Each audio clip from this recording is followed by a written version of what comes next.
यार तुम इस लड़की को देखो, कितनी अजीब है ना। इसके पेरेंट्स और बड़ी बहन साथ बैठकर हंस बोल रहे हैं, पर ये उनके पास जाने की हिम्मत भी नहीं कर पा रही। इसे डर है कि कहीं ये सबका मूड खराब ना कर दे। बचपन से ही इग्नोर की गई यिंगबो को प्यार की इतनी ज्यादा कमी है कि इसी वजह से वो अपनी फैमिली से छुपकर एक गुंडे जैसे लड़के के साथ सीक्रेटली लिव इन में रह रही है। अपने ठंडे और बिना प्यार वाले घर से भागने के लिए वो खुशी खुशी इस आलसी और नकारा बॉयफ्रेंड का सारा खर्च उठा रही है। लेकिन जब उसके पापा को ये पता चलता है तो उन्हें बहुत गुस्सा आ जाता है। वो उसे देखते ही बुरी तरह चिल्लाने लगते हैं। बेचारी यिंगबो को घुटनों के बल बैठकर माफी मांगनी पड़ती है। उसके पापा को समझ ही नहीं आ रहा कि एक बिना शादीशुदा लड़की बाहर कैसे रह सकती है।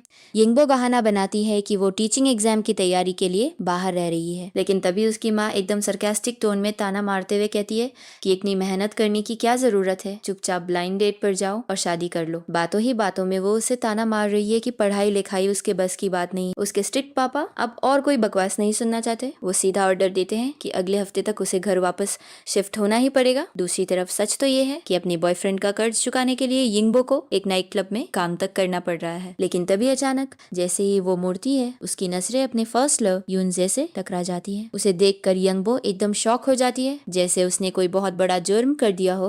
वो डर के मारे वहाँ से भागने लगती है। यून्स भी पागलों की तरह उसके पीछे भागता है। फिर यून्स डिसाइड करता है कि वो उसकी शिफ्ट खत्म होने का वेट करेगा ताकि वो आराम से बात कर सके। पर यिंगबो उसे कोल्डली रिजेक्ट कर देती है और कहती है कि उसके पास टाइम नहीं है। असल में यूनजे बहुत टाइम से उसे ढूंढ रहा था। वो फेस टू फेस पूछना चाहता था कि जब वो मिलिट्री में था तब उसने उससे ब्रेकअप क्यों किया। लेकिन अब यिंगबो के पास वापस लौटने का कोई रास्ता नहीं बचा है। अपने इतने लविंग एक्स को सामने देखकर उसे मजबूरी में झूठ बोलना पड़ता है और वो वहाँ से जल्दी से कब लेकर निकल जाती है। रात को जब उसका बॉयफ्रेंड फिर से पूरी तरह शराब पीकर टल्ली होकर आता है तो परेशान यिंगबो उसे शादी करने की बात कहती है। शादी का नाम सुनते ही उस आदमी का सारा नशा उतर जाता है और वो बेशर्मी से कहता है कि ये किसने कहा कि जो साथ रहते हैं उन्हें शादी करनी ही पड़ती है। मैंने थोड़ी ना तुम्हें फोर्स किया था मेरे साथ रहने के लिए। ये सुनकर यिंगबो रोते हुए ब्रेकअप कर लेती है। वो अब एक नॉर्मल और इज्जत वाली लाइफ जीना चाहती है। लेकिन अगले ही दिन वो आदमी फिर से अपना इमोशनल ड्रामा शुरू कर देता है। वो रोना रोता है कि उसके पेरेंट्स की दूसरी शादी हो गई है और अब उसका कोई घर नहीं है, इसलिए थैंक यू कि तुमने मुझे अपने पास रखा। अपने जैसी हालत देखकर यिंगबो का दिल फिर से पिघल जाता है और वो मान जाती है। अब ये लड़की पेरेंट्स से छुपकर अपने बॉयफ्रेंड के साथ रह रही होती है, पर तभी अचानक उसके पापा सरप्राइज इंस्पेक्शन के लिए निकल पड़ते हैं। किस्मत से बड़ी बहन उसे पहले ही वार्निंग दे देती है। यिंगबो ये सुनकर पूरी तरह डर जाती है। वो अपनी वर्क यूनिफॉर्म चेंज किए बिना ही पागलों की तरह घर की तरफ भागती है। वो जल्दी जल्दी अपने बॉयफ्रेंड का सारा सामान छुपा देती है। उसके पापा पहली बार बेटी के रेंटेड घर में आते हैं। वो देखते ही कहते हैं कि इतना बड़ा घर छोड़कर तुम इस छोटे से आतिक में क्यों सफर कर रही हो। वो उसे ऑर्डर देते हैं कि वो तुरंत अपना सामान पैक करे और घर वापस चले। पर जब उसकी माँ को ये बात पता चलती है तो वो बहुत चिढ़ जाती है। वो कहती है कि बड़ी बेटी और दामाद का घर अभी तक रेडी नहीं हुआ है, अगर ये वापस आ गई तो रहेगी कहाँ। बातों ही बातों में वो अपनी छोटी बेटी के लिए नफरत दिखा रही होती है। लेकिन तभी यहाँ पर एक और मुसीबत आ जाती है। सुबह सुबह कुछ गुंडे अचानक यिंगबो के घर में घुस आते हैं और बिना कुछ बोले सीधे उसके बॉयफ्रेंड को घसीटते हुए ले जाते हैं। पता चलता है कि उस कमीने ने फिर से लोन शार्क से पैसे लिए थे और अब वो लोग उसे बुरी तरह पीट रहे हैं। ये सब देखकर परेशान यिंगबो उन गुंडों से वादा करती है कि वो जल्दी ही पैसे का जुगाड़ कर लेगी, लेकिन हमेशा अपने बॉयफ्रेंड का कर्ज चुकाने की वजह से उसके पास बिल्कुल भी सेविंग्स नहीं बची है। मजबूर होकर वो अपने बॉस से एडवांस सैलरी मांगने लगती है। दूसरी तरफ उसका फर्स्ट लव यून्स यिंगबो को वापस पाने के लिए उसी नाइट क्लब में काम करने लगता है। जब उसे पता चलता है कि यिंगबो पैसों के लिए परेशान है तो वो उसकी प्रॉब्लम सॉल्व करने की ठान लेता है। लेकिन यून्स तो खुद अभी अभी मिलिट्री से वापस आया है और पूरी तरह से कंगाल है, इसीलिए वो बेशर्म होकर एक अमीर लड़की एली से मदद मांगता है। वो नखरे वाली एली पहले से ही यून्जे को पसंद करती थी, तो वो चालाकी से उसके सामने 1 महीने के रिलेशनशिप कॉन्ट्रैक्ट की शर्त रख देती है। अपनी यिंगबो के लिए यून्जे तुरंत हाँ बोल देता है और फिर वो पैसे ले जाकर यिंगबो को दे देता है। वो बिना किसी शर्त के यिंगबो से बहुत प्यार करता है, लेकिन यिंगबो सिर्फ और सिर्फ उस गैर जिम्मेदार कमीने बॉयफ्रेंड को बचाने में लगी हुई है। सच कहते हैं ना, अंधा प्यार सबसे ज्यादा खतरनाक होता है। रात को जब यिंगबो खुशी खुशी घर लौटती है तो उसे एक बहुत ही शॉक कर देने वाली चीज मिलती है। उसे पता चलता है कि उसका वो घटिया बॉयफ्रेंड अभी भी अपनी एक्स गर्लफ्रेंड के साथ चक्कर चला रहा है। यिंगबो अपना सामान वही फेंकती है और रोते हुए वहां से भाग जाती है। इस बार उसका दिल पूरी तरह से टूट गया है। उसे समझ आ जाता है कि ये आदमी कभी नहीं सुधरने वाला। अगले दिन वो लड़का फिर से अपनी वही पुरानी नौटंकी शुरू कर देता है। वो बार बार माफी मांगता है, लेकिन जब वो देखता है कि यिंगबो पर कोई असर नहीं हो रहा है तो वो सीधे घुटनों के बल गिरकर हाथ जोड़कर भीख मांगने लगता है। पर यिंगबो रोते हुए उससे कहती है कि प्लीज मुझे छोड़ दो और वहां से भाग जाती है। लेकिन वो बेशर्म आदमी हार नहीं मानता। वो उसका पीछा करते हुए उसके घर तक पहुंच जाता है और बेशर्मी से चिपकने लगता है, यहाँ तक कि वो उससे शादी करने के लिए भी तैयार हो जाता है। पर इस बार यिंगबो का दिल नहीं पिघलता। वो धक्के मारकर उसे घर से बाहर निकाल लेती है।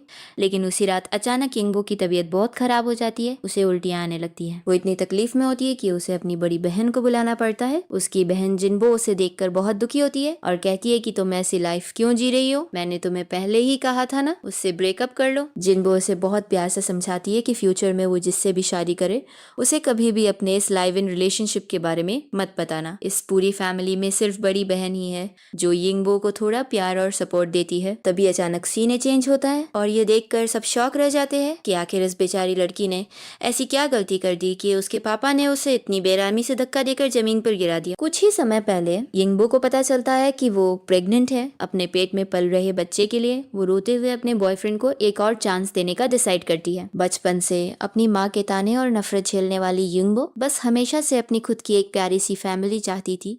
हालांकि वो बच्चे का बहाना देकर शादी के लिए फोर्स नहीं करना चाहती थी, पर वो इतनी मासूम है कि उसे लगा कि शायद अब वो लड़का अपनी रेस्पॉन्सिबिलिटी समझेगा। इसके बाद यिंगबो हिम्मत करके अपने बॉयफ्रेंड शंजी से कहती है कि वो अब उस नाइट क्लब में काम नहीं करना चाहती। ये सुनते ही शंजी एकदम भड़क कर उछल पड़ता है। वो चिल्लाता है कि तुम्हें क्या लगता है मुझे तुम्हें ऐसे काम पर भेजना पसंद है, लेकिन हमारे ऊपर अभी भी 5 मिलियन का कर्ज है जो चुकाना बाकी है। रात को वो चुपचाप नाइट क्लब में उस पर नजर रखने जाता है, पर अचानक वहाँ उसकी मुलाकात अपने बचपन के दोस्त युनजे से हो जाती है। वो एकदम घबरा जाता है जैसे उसने कोई चोरी की हो और जल्दी से वहाँ से भागने की कोशिश करता है, लेकिन तभी उनका एक और दोस्त आ जाता है और बातों बातों में बता देता है कि शेंजी और यिंगबो एक साथ लिव इन में रहते हैं। ये सुनते ही युनजे के पैरों तले जमीन खिसक जाती है। उसे फाइनली समझ आ जाता है कि जब वो मिलिट्री में था तब यिंगबो ने उससे ब्रेकअप क्यों किया था। अपने दोस्त और प्यार से मिला ये डबल धोखा युनजे का दिल बुरी तरह तोड़ देता है।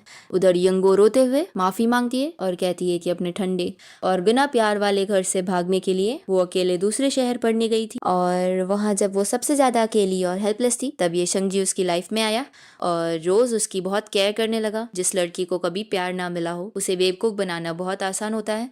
जो भी उसे थोड़ा सा प्यार दिखाता वो उसी के साथ चल देती। युनजे यिंगबो के बचपन की सारी पेनफुल स्टोरी जानता है, इसलिए वो चाहकर भी उस पर गुस्सा नहीं कर पाता। वो बस चुपचाप वहाँ से दूर चला जाता है और अकेले अपने टूटे हुए दिल को संभालने लगता है। दूसरी तरफ यिंगबो के पापा उसे कॉल करते हैं ताकि उसे जल्दी घर वापस आने के लिए बोल सकें, लेकिन फोन कोई और उठाता है जो बार बार यिंगबो को प्रिंसेस बुला रहा होता है। पापा को तुरंत शक हो जाता है और वो सीधे गाड़ी चलाकर अपनी बेटी के रेंटेड घर पहुंच जाते हैं और इसी तरह यिंगबो के लाइव इन रिलेशनशिप का सीक्रेट सबके सामने आ जाता है। टेबल पर दोनों की फोटो देखकर पापा का गुस्सा 7वें आसमान पर पहुंच जाता है। वो शंजी की गर्दन पकड़कर पूछते हैं कि यिंगबो कहाँ काम करती है। जब पापा अपनी बेटी को क्लब में लड़कों के सामने नाचते हुए देखते हैं तो उनका बीपी एकदम हाई हो जाता है। घर पर माँ को इस बात से कोई फर्क नहीं पड़ता कि यिंगबो उनसे छुप कर क्यों रह रही थी। उल्टे वो अपनी बेटी को ही बेशर्म बोलकर गालियां दे रही होती है, क्योंकि उन्हें बस इस बात का डर है कि पड़ोसी क्या कहेंगे। माँ चिल्ला रही होती है कि हम दूसरों को अपना मुंह कैसे दिखाएंगे। बेचारी यिंगबो बिना कुछ बोले बस चुपचाप रोती रहती है। जब बड़ी बहन को पता चलता है तो वो दौड़कर उसे संभालने आती है। तभी यिंगबो रोते हुए उसे अपनी प्रेगनेंसी का सच बता देती है। बड़ी बहन जिन्बो उसे बहुत समझाती है कि वो ये गलती ना करे, पर वो बेवकूफ लड़की जिद पर अड़ जाती है कि उसके बच्चा पैदा करना ही है। वो रो रो कर अपनी बड़ी बहन से पहले ही वो उसकी शादी करवा दे। अपनी बहन को ऐसे तड़पता देख जिन्बो को मजबूरी में आगे आना पड़ता है, लेकिन अब सवाल ये था कि शादी कैसे होगी। ये लड़की बिना शादी के प्रेग्नेंट हो चुकी है और अपने पेरेंट्स से ये बात छुपाने के लिए वो रोज अपने पेट को बैंडेज से कसकर बांधती है, पर आखिर में उसकी माँ को उसकी प्रेगनेंसी के बारे में पता चल ही जाता है। ये सुनते ही पापा गुस्से से पागल हो जाते हैं और धमकी देते हैं कि वो उसके सारे बाल काट देंगे। आपने आज तक ऐसी घटिया माँ नहीं देखी होगी। अपनी बेटी को बचाने के बजाय वो सच में जाकर क्या चिल्लाने लगती है। ये देखकर बड़ी बहन अपनी माँ पर चिल्ला पड़ती है कि क्या आपने यिंगबो को पहले ही काफी दर्द नहीं दिया है। फिर वो घुटनों के बल बैठकर अपनी छोटी बहन के लिए रोते हुए भीख मांगने लगती है। वो रोते हुए कहती है कि प्लीज उसे छोड़ दीजिए पापा, मैं प्रॉमिस करती हूँ कि वो आगे से ऐसी कोई गलती नहीं करेगी। पापा प्लीज उसे एक बार माफ कर कर दीजिए ना, वो कितनी बेचारी है पापा। क्या आप मेरे लिए भी इतना नहीं कर सकते? पापा प्लीज, मैं हाथ जोड़ती हूँ, मेरी खातिर ही सही, प्लीज उसे इस बार माफ कर दीजिए। लेकिन नहीं, माँ अभी भी अपनी बेटी को बुरी तरह गालियाँ दे रही होती है कि तूने ऐसा बेशर्मी वाला काम किया है,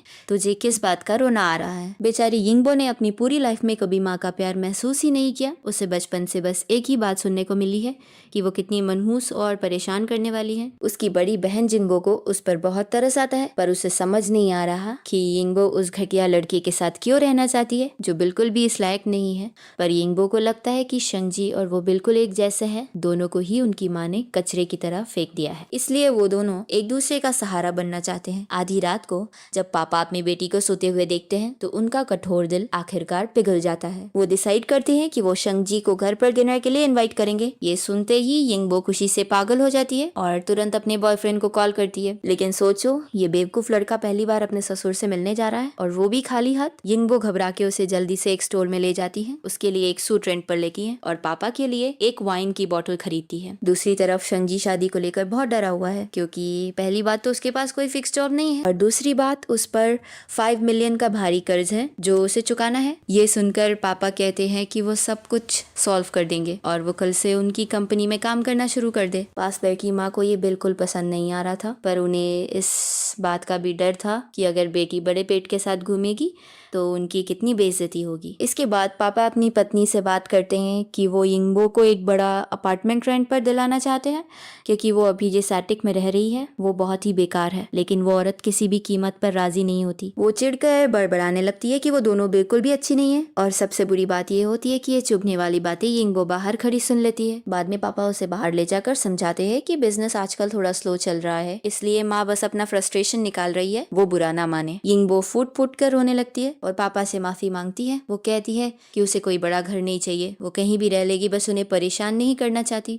अपने दामाद को तसल्ली देने के लिए पापा उसे एक बहुत बड़ा प्रॉमिस कर देते हैं। वो कहते हैं कि अगर शंगजी उनकी बेटी को खुश रखेगा तो फ्यूचर में वो अपनी पूरी कंपनी उसे ही दे देंगे। शादी का दिन नजदीक आ रहा है और आज यिंगबो पहली बार खुद आगे बढ़कर अपनी माँ को गले लगाती है। वो रोते हुए कहती है कि माँ मुझे माफ कर दो, मैंने बहुत गलतियाँ की हैं। और फिर वो प्रॉमिस करती है कि वो हमेशा उनका ख्याल रखेगी। ये सुनकर माँ का दिल भी थोड़ा पिघल जाता है और वो अपने रिश्तेदारों को कॉल करके अपनी छोटी बेटी की शादी में इनवाइट करती है। तभी यहाँ पर कहानी में एक और ट्विस्ट आता है। बड़ी बहन जिंगबो का पति जहन बहुत अजीब बिहेव कर रहा है। वो अपनी पत्नी को अपना फोन छूने तक नहीं दे रहा। जिंगबो को शक होने लगता है कि आखिर उसे किसके मैसेजेस आ रहे हैं। दोनों के बीच फोन को लेकर छीना झपटी होने लगती है। गुस्से में आके वो आदमी अपना फोन जमीन पर पटक कर तोड़ देता है। फिर वो बहाना बनाता है कि ऑफिस के काम की वजह से वो बहुत स्ट्रेस्ड है, इसलिए उसे इतना गुस्सा आ गया। जिंगबो को पूरा यकीन हो चुका है कि उसका पति उससे कोई बहुत बड़ा राज छुपा रहा है। बस प्रॉब्लम ये है कि उसके पास कोई प्रूफ नहीं है। अपनी पत्नी का गुस्सा शांत करने के लिए जेनहन एक प्लान बनाता है। वो अपनी पत्नी जिंगबो को डेट पर लेकर जाता है, लेकिन तभी वो घटिया औरत जानबूझकर उनका तमाशा बनाने वहां पहुंच जाती है। जेनहन उसे देखकर अंदर तक डर जाता है।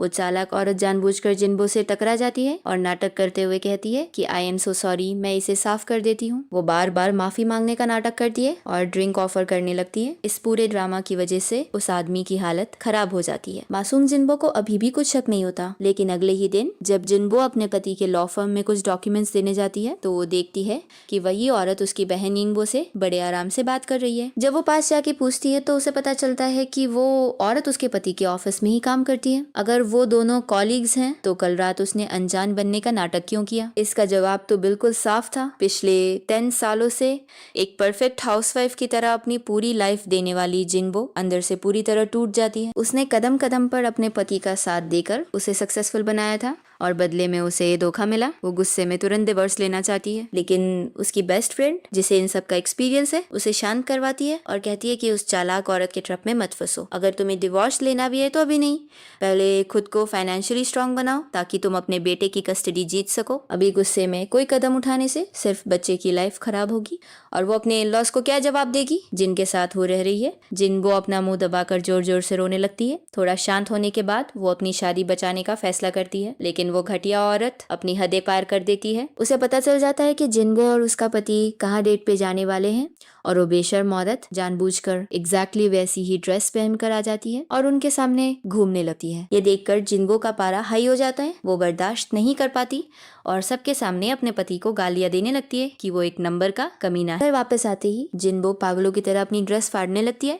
वो अब और नाटक नहीं कर सकती, वो ऐसे बिहेव नहीं कर सकती कि उसे कुछ नहीं पता। उसका पति कसम खाता है कि उसने कभी डिवोर्स के बारे में नहीं सोचा और वो उस औरत से सारे रिश्ते खत्म कर लेगा, लेकिन वो चालाक औरत इतनी आसानी से कहाँ हार मानने वाली थी। जैसे ही ब्रेकअप की बात होती है वो नाटक करके हॉस्पिटल में एडमिट हो जाती है और रो रो कर बेचारी बनने का नाटक करने लगती है। अपने पति का दिल फिर से पिघल जाता है और वो खुद ड्राइव करके उसे हॉस्पिटल से डिस्चार्ज करवा कर लाता है। जिन्बो की बेस्ट फ्रेंड को ये सब देखकर बहुत गुस्सा आता है। वो जिन्बो को साथ लेकर सीधे उस मिस्ट्रेस से बात करने पहुंच जाती है, लेकिन वो घमंडी औरत जिन्बो को बिल्कुल भाव नहीं देती। पर जिन्बो की फ्रेंड भी एकदम बॉस लेडी है। वो बिना सोचे सीधा उस औरत के गाल पर एक जोरदार थप्पड़ जड़ देती है। इस थप्पड़ के बाद वो चालाक औरत फिर से अपना इमोशनल ड्रामा शुरू कर देती है और कहती है कि तुम तो बहुत अच्छी हो ना, मैंने नहीं सोचा था कि तुम इतनी घटिया हरकत करोगी। जिन्बो ये सब देखकर पूरी तरह से कंफ्यूज हो जाती है और फिर वो चुपचाप कॉल करके उस औरत को अकेले मिलने के लिए बुलाने का फैसला करती है। वो चालाक मिस्ट्रेस तुरंत जेनहन को बता देती है कि जिन्बो उससे मिलने आई थी अपनी शादी बचाने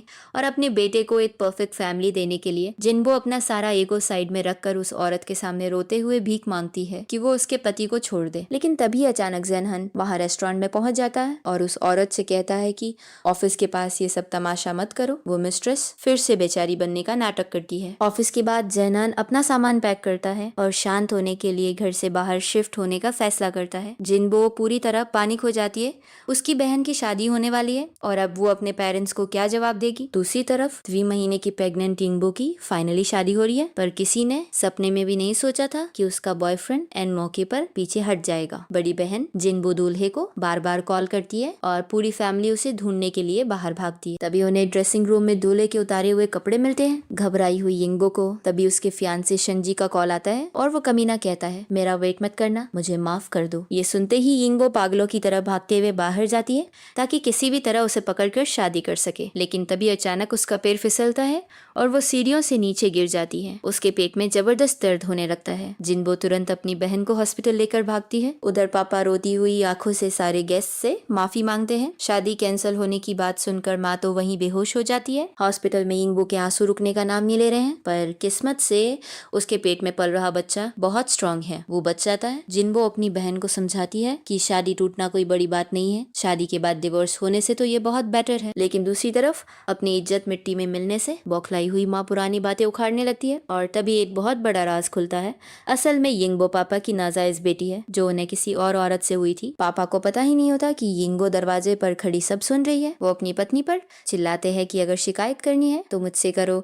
अगर तुमने बचपन में यिंगबो को थोड़ा सा भी प्यार दिया होता तो वो आज यूं दर दर नहीं भटकती और ना ही उस कमीने लड़के के साथ भागती। बचपन से माँ के ताने और मार खाने वाली यिंगबो ये सच जानकर गुस्से और शौक से कांपने लगती है। उसे फाइनली समझ आ जाता है कि क्यों उसकी माँ उसे हमेशा मारती पीटती थी और बात बात पर उसे अंधेरे कमरे में बंद कर देती थी। पूरा सच जानने के बाद यिंगबो के दिल में अपने पापा के लिए बहुत नफरत भर जाती है। वो उन्हें माफ नहीं कर पाती और उनसे सारे रिश्ते तोड़ने का फैसला करती है। पापा का दिल पूरी तरह टूट जाता है। यिंगबो रोते हुए वहाँ से भागती है और एक ब्रिज पर जाकर कूदकर अपनी जान देने की कोशिश करती है, पर तभी उसे ख्याल आता है कि उसके पेट में पल रहे बच्चे की क्या गलती है। इस सबसे मुश्किल और अकेले समय में उसे अपने फर्स्ट लव युन्स की याद आती है। वो उसे कॉल करती है पर सामने से एक लड़की की आवाज आती है। असल में युन्स भी उस दिन छुपकर उसकी शादी देखने गया था, पर जब उसने देखा कि शादी टूट गई है तो वो दर्द के मारे शराब पीने चला गया और उस अमीर चालाक लड़की एली ने मौके का फायदा उठाया। युन्स के दोस्तों को भगा के खुद उसे संभालने का नाटक किया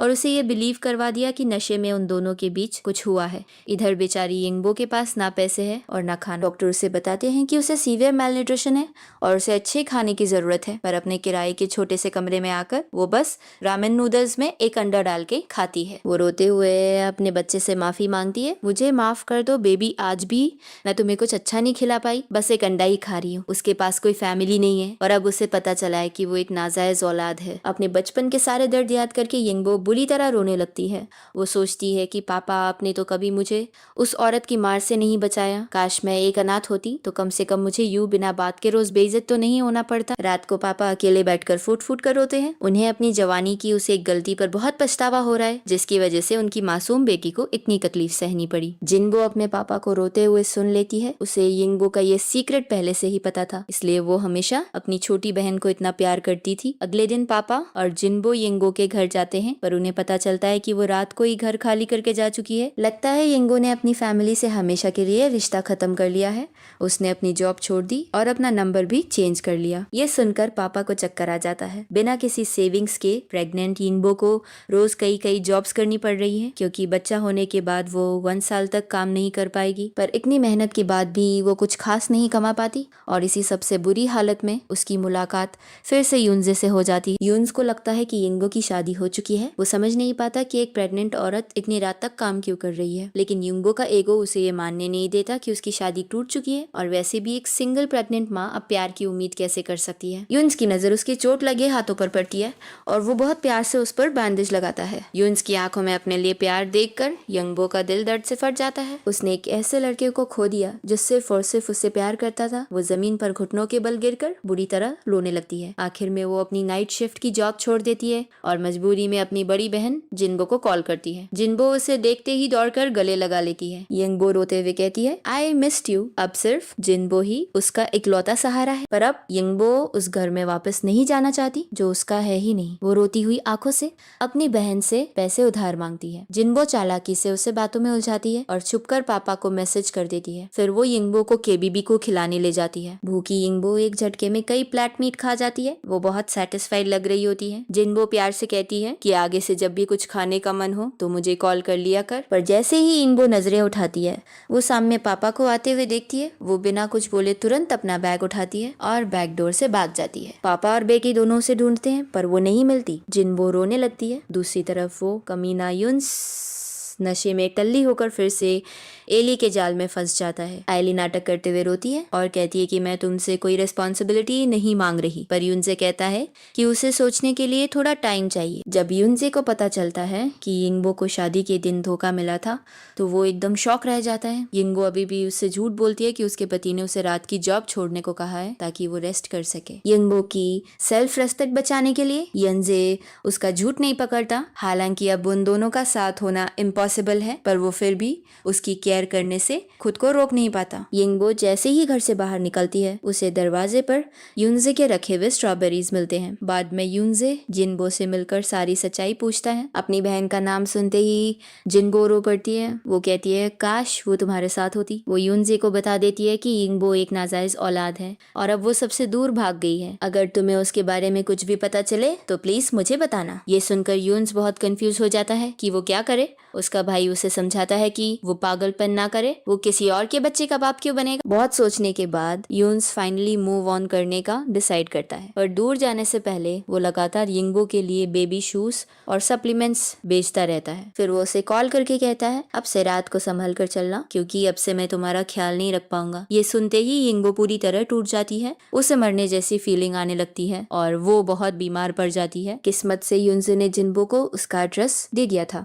जिनबो भागकर अपनी बहन के पास आती है। पहले तो यिंगबो अपना मुंह फेर लेती है और कहती है कि वो उस फैमिली का हिस्सा नहीं है, पर बड़ी बहन उसे पीछे से कसकर गले लगा लेती है और रोते हुए कहती है कि इसमें तुम्हारी कोई गलती नहीं है। जब जिनबो उसके किचन के कैबिनेट चेक करती है, वो देखकर हैरान रह जाती है कि वहाँ इंस्टेंट नूडल्स के अलावा कोई हेल्दी खाना है ही नहीं। यिंगबो सफाई देती है कि वो बच्चे के लिए पैसे बचा रही है। ये सुनकर जिनबो को इतना गुस्सा आता है कि वो उसे डांटती है, अपना शरीर खराब करके तू अच्छी माँ कैसे बनेगी। वो तुरंत सुपरमार्केट से फ्रेश मीट लाकर सूप बनाती है और यिंगबो को रोज पीने के लिए कहती है। यिंगबो रोते हुए अपनी बहन को बताती है कि उसने एक बार घर कॉल किया था, पर जैसे ही उसने माँ की कड़कती हुई आवाज सुनी वो तुरंत होश में आ गई और उसने कॉल काट दिया। उसे समझ आ गया था कि उस घर में उसके लिए कोई जगह नहीं। लेकिन तभी अचानक काम करते हुए यिंगबो के पेट में बहुत तेज दर्द उठता है। वो दर्द के मारे खड़ी भी नहीं हो पाती। वो अपना पेट पकड़कर जमीन पे रेंगते हुए किसी तरह अपना फोन लेती है। जिनबो तुरंत आकर उसे हॉस्पिटल ले जाती है। यिंगबो रोते हुए अपनी बहन का हाथ पकड़ लेती है है। जिनबो जानती है कि युनसे आज भी यिंगबो की बहुत केयर करता है, इसलिए वो उसे कॉल करके बता देती है कि यिंगबो का मिसकैरेज हो गया है। ये सुनकर युनसे एकदम सुन्न पड़ जाता है। अभी कुछ देर पहले ही तो उसने यिंगबो को भूलकर उस अमीर लड़की एली के साथ फ्यूचर स्टार्ट करने का फैसला किया था। उसे कुछ समझ नहीं आता और वो पागलों की तरह रोने लगता है। बेचैन और परेशान युनसे से रहा नहीं जाता और वो आधी रात को हॉस्पिटल पहुंच जाता है। जिनबो उसे देखकर बहुत सुकून फील करती है। लगातार कुपोषण और हद से ज्यादा काम करने की वजह से 5 महीने का वो बच्चा जिंदा नहीं बच पाया। जिनबो बहुत दुखी है, पर वो युनसे को थैंक यू कहती है कि वो आया। युन्स कमरे में जाता है और पीली पड़ चुकी बेहोश यिंगबो का हाथ कसकर पकड़ लेता है। जब यिंगबो को होश आता है और उसे पता चलता है कि युनसे आया है, तो वो अपनी बहन पर गुस्सा करती है। तुमने उसे क्यों बुलाया? वो सोचता था कि मैं अपनी लाइफ में बहुत खुश हूँ, मैं उसे अपनी ये बर्बाद हालत नहीं दिखाना चाहती थी। दरवाजे पर खड़ा युनसे ये सब सुन लेता है। तभी जिंगबो सारा सच खोल देती है। यिंगबो उसे सब कुछ पहले से पता था, उसने बस तुम्हारी सेल्फ रिस्पेक्ट बचाने के लिए अनजान बनने का नाटक किया था। यिंगबो अपना चेहरा झुकाकर जोर जोर से रोने लगती है। जिनबो चाहती है कि यिंगबो और युनसे फिर से एक हो जाए, इसलिए वो अपनी बहन को समझाती है, डर मत, जो भी तेरे दिल में है उसे सब बता दे। उधर युनसे अभी सोच में ही डूबा होता है कि उसे एली का कॉल आ जाता है और वो उसे जबरदस्ती फोन पर किस करने के लिए कहती है। युनसे बार बार मना करता है। इधर यिंगबो रोते हुए कहती है, ये सब भगवान की तरफ से मुझे सजा मिल रही है। मैंने खुद की कोई रेस्पेक्ट नहीं की और तुम्हें इतनी आसानी से छोड़ दिया। मुझे लगा कि शंजी को भी मेरी तरह उसकी माँ ने छोड़ दिया था, इसलिए मैं किसी भी तरह उसे बचाना चाहती थी, उसके साथ एक छोटी सी फैमिली बनाना चाहती थी। मुझे लगा कि ऐसा करने से शायद हम धीरे धीरे ठीक हो जाएंगे और अपने बचपन के सारे दर्द भूल जाएंगे। लेकिन प्यार तो दूर की बात, 5 महीने की प्रेगनेंसी के बाद मेरा बच्चा भी चला गया। यिंगबो अपने बच्चे के छोटे छोटे जूते हाथ में लेकर बुरी तरह रो रही है, पर जिनबो को लगता है कि जो हुआ अच्छा हुआ। एक सिंगल मदर की लाइफ बहुत मुश्किल होती है। अब वो अपनी बहन का अच्छे से ख्याल रखेगी ताकि वो जल्दी से रिकवर होकर अपनी लाइफ फिर से शुरू कर सके। दूसरी तरफ पापा को अभी तक नहीं पता कि उनकी छोटी बेटी पर क्या बीत रही है। वो मानते हैं कि ये सब उनकी गलती है। कोई भी औरत अपने पति की नाजायज औलाद को कैसे प्यार कर सकती है। पुरानी बातों को याद करके पापा की पत्नी को भी पछतावा हो रहा है। उसे लगता है कि उसे अपना सारा गुस्सा यिंगबो पर नहीं निकालना चाहिए था। पता नहीं वो कहाँ है और कैसी होगी। और तभी एक और मुसीबत आ जाती है। बिजनेस में घाटा होने की वजह से उनकी कंपनी दिवालिया हो जाती है और उनका घर भी छिन जाता है। अपनी पत्नी और बेटी को रोते हुए देखकर पापा को इतना सदमा लगता है कि वो वहीं बेहोश हो जाते हैं। किस्मत से उन्हें टाइम पर हॉस्पिटल पहुंचा दिया जाता है, वरना उन्हें ब्रेन स्ट्रोक हो सकता था। होश में आते ही वो सबसे पहले अपनी उसी छोटी बेटी से मिलना चाहते हैं जिसने उनसे रिश्ता तोड़ लिया था। जिंगबो ने अपनी बहन को प्रॉमिस किया था कि वो फैमिली में किसी को कुछ नहीं बताएगी, इसलिए वो बस यिंगबो से पापा से मिलने जाने के लिए कहती है। यिंगबो पहले तो मना कर देती है, पर उसी दिन दोपहर को वो चुपचाप हॉस्पिटल जाती है। अपने पापा का पीला पड़ा हुआ कमजोर चेहरा देखकर उसकी आंखों में आंसू आ जाते। वो जैसे ही बैठती है तभी उसकी सोतेली माँ कमरे में आ जाती है। यिंगबो को समझ नहीं आता कि वो उन्हें कैसे फेस करे, इसलिए वो तुरंत वहाँ से भाग जाती है। बाद में जिंगबो उन्हें बताती है कि यिंगबो का मिसकैरेज हो गया है, पर वो अब एक चाइल्ड सेंटर में पार्ट टाइम जॉब कर रही है और रात को टीचिंग एग्जाम की तैयारी कर रही है। उसका फर्स्ट लव युनसे अक्सर उससे मिलने आता है। वो दोनों अब दोस्तों की तरह मिलते हैं और कभी कभी साथ में खाना भी खाते हैं। लेकिन जब भी यिंगबो की नजर युनसे के हाथ की एंगेजमेंट रिंग पर पड़ती है तो उसे रियलिटी याद आ जाती है कि वो दोनों अब कभी वापस एक नहीं हो सकते। जब जिंगबो को पता चलता है कि युन्स की एंगेजमेंट हो चुकी है तो वो बहुत हैरान होती है। वो तुरंत युन्स से मिलने जाती है और उससे रिक्वेस्ट करती है कि वो यिंगबो अभी भी उससे सिर्फ और सिर्फ तकलीफ होगी। युनसे बहुत बड़ी दुविधा में है। एक तरफ उसका पहला प्यार यिंगबो है जिसे वो भूल नहीं पा रहा, और दूसरी तरफ एली है जिसकी जिम्मेदारी उसे लेनी है। आखिर में वो एली को ही चुनता है और उनके होने वाले दामाद के तौर पर डिनर पर जाता है। डिनर टेबल पर सब लोग बहुत खुश होते हैं और मजाक कर रहे होते हैं। बातों बातों में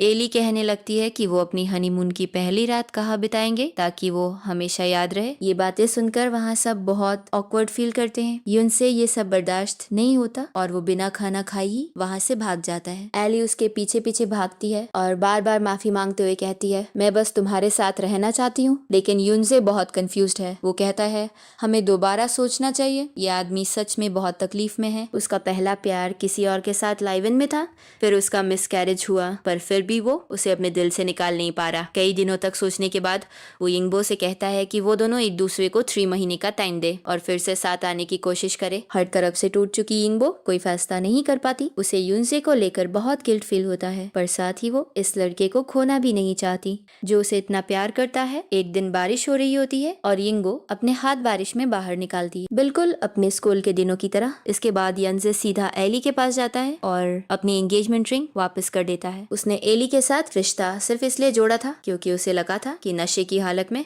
उन दोनों के बीच कुछ हुआ है, पर जब उसे पता चला कि ये सब बस एक झूठ था तो उसने रिश्ता तोड़ने का फैसला कर लिया। एली रो रो कर उससे भीख मांगती है पर वो नहीं मानता। उधर यिंगबो अभी भी कंफ्यूज है, क्या वो सच में अपने सारे गिल्ट के साथ यूनजे के साथ दोबारा लाइफ शुरू कर सकती है। यिंगबो चाहती है कि उसकी बहन खुश रहे, पर उसे ये भी डर है कि कहीं वो दोबारा हर्ट ना हो जाए, क्योंकि इंसानों के मन को समझना बहुत मुश्किल है। शायद वो आज तुम्हें इसलिए एक्सेप्ट कर रहा है क्योंकि उसे तुम्हारी हालत पर तरस आ रहा है, यिंगबो सब कुछ भूलकर बस रोते हुए अपनी बहन के गले लग जाती है और फिर फाइनली वो पहला कदम उठाती है और यूनजे के साथ दूसरे शहर जाकर नई लाइफ शुरू करने के लिए रेलवे स्टेशन पहुंच जाती है। यूनजे भी अपना सामान लेकर स्टेशन के लिए निकल पड़ता है, लेकिन तभी एक कॉल उसकी लाइफ पलट देता है। वो चालाक एली सुसाइड अटेम्प्ट कर लेती है। बहुत अच्छे दिल वाले यूनजे को समझ में आता कि वो क्या करे। सच तो ये भी था कि वो खुद भी श्योर नहीं था कि क्या वो सच में यिंगबो के पास्ट को पूरी तरह एक्सेप्ट कर पाएगा। हॉस्पिटल में जब एली को होश आता है वो सबसे पहले यून्स को ही ढूंढती है और रो रो कर उससे कहती है कि वो उसे छोड़कर ना जाए। यून्स मान जाता है और उसका हाथ पकड़ लेता है। इधर स्टेशन पर यिंगबो अपनी आंखों के सामने ट्रेन को जाते हुए देखती है। उसे लगता है कि ये यूनजे का बदला था, जैसे किसी ने उसके दिल में कोई नुकीली कील गाड़ दी हो। ये दर्द बहुत गहरा था, पर किस्मत से कुछ महीनों बाद यिंगबो ने अपना टीचिंग एग्जाम क्लियर कर लिया और आइली की माँ के ही एक प्रेस स्कूल में टीचर की जॉब शुरू कर दी। एक दिन काम से निकलते हुए उसकी मुलाकात अपने पापा से होती है, जो हर जगह जॉब ढूंढ रहे थे। अपने पापा को हल्दी देखकर यिंगबो की आंखों में आंसू आ जाते हैं, पर उसे याद है कि वो एक नाजायज बेटी है, इसलिए वो अभी भी उस घर में वापस नहीं जाना चाहती। और वैसे भी अब वो अच्छा कमा रही है और अकेले रह सकती है। पापा भी उसे देखकर बहुत खुश होते हैं। आखिर में यिंगबो और यूनजे एक दूसरे के लिए अजनबी बन ही गए। जैसा कि यूनजे के भाई ने कहा था, अगर वो कभी गलती से मिले भी तो उन्हें ऐसे बिहेव करना चाहिए जैसे वो एक दूसरे को नहीं जानते। यही उनके लिए सबसे अच्छा है। यूनजे डिसाइड करता है कि वो अब सिर्फ अपनी फियांसे आइली पर फोकस करेगा। इधर एक फैमिली का बड़ा बेटा विदेश से पढ़कर वापस आता है और ये है उन दो आदमियों की पहली मुलाकात। यिंगबो सीधे उसे हाथ धोने और जैकेट उतारने को कहती है। वो आदमी पूरी तरह कंफ्यूज हो जाता है कि ये अजीब औरत उसे बच्चे संभालना क्यों सिखा रही है। चंगस्यू समझाता है कि उसका इन जुड़वा बच्चों से कोई कनेक्शन नहीं है, पर ये सब प्यार व्यार कैसे शुरू हुआ मुझे नहीं पता। मुझे समझ नहीं आ रहा उसका कोई कनेक्शन है भी या नहीं। यिंगबो प्यार और गुस्से दोनों से कहती है, अगर तुम्हें जल्दी घर जाना है तो चुपचाप मुझे फॉलो करो। पहला स्टेप था डायपर्स बदलना बच्चों की पॉटी देखकर, और उसकी गंदी स्मेल से उसे उल्टी आने लगती है। वो कहता है, मैं अभी फ्लाइट से उतरा हूँ, मेरी तबीयत ठीक नहीं है, मैं मर जाऊंगा, पर ये नहीं करूंगा, और वैसे भी मैं इनका बाप थोड़ी हूँ। यिंगबो को लगता है कि वो बस बहाने बना रहा है। लगता है बच्चों की माँ सच में बहुत परेशान है, तभी तो उसने मुझे खास तौर पर तुम्हें ये सब सिखाने के लिए कहा। सच कहते हैं, अगर आप हैंडसम हैं तो कुछ भी कर सकते हैं। चंगस्यू अपनी नाक बंद करके चुपचाप सबको सीखता है। दूसरा टास्क था बच्चों को नहलाना। यिंगबो कहती है, जब बच्चे दो हो तो दोनों पेरेंट्स को मिलकर उनकी केयर करनी चाहिए, अकेले संभालना बहुत मुश्किल होता है। क्या तुमने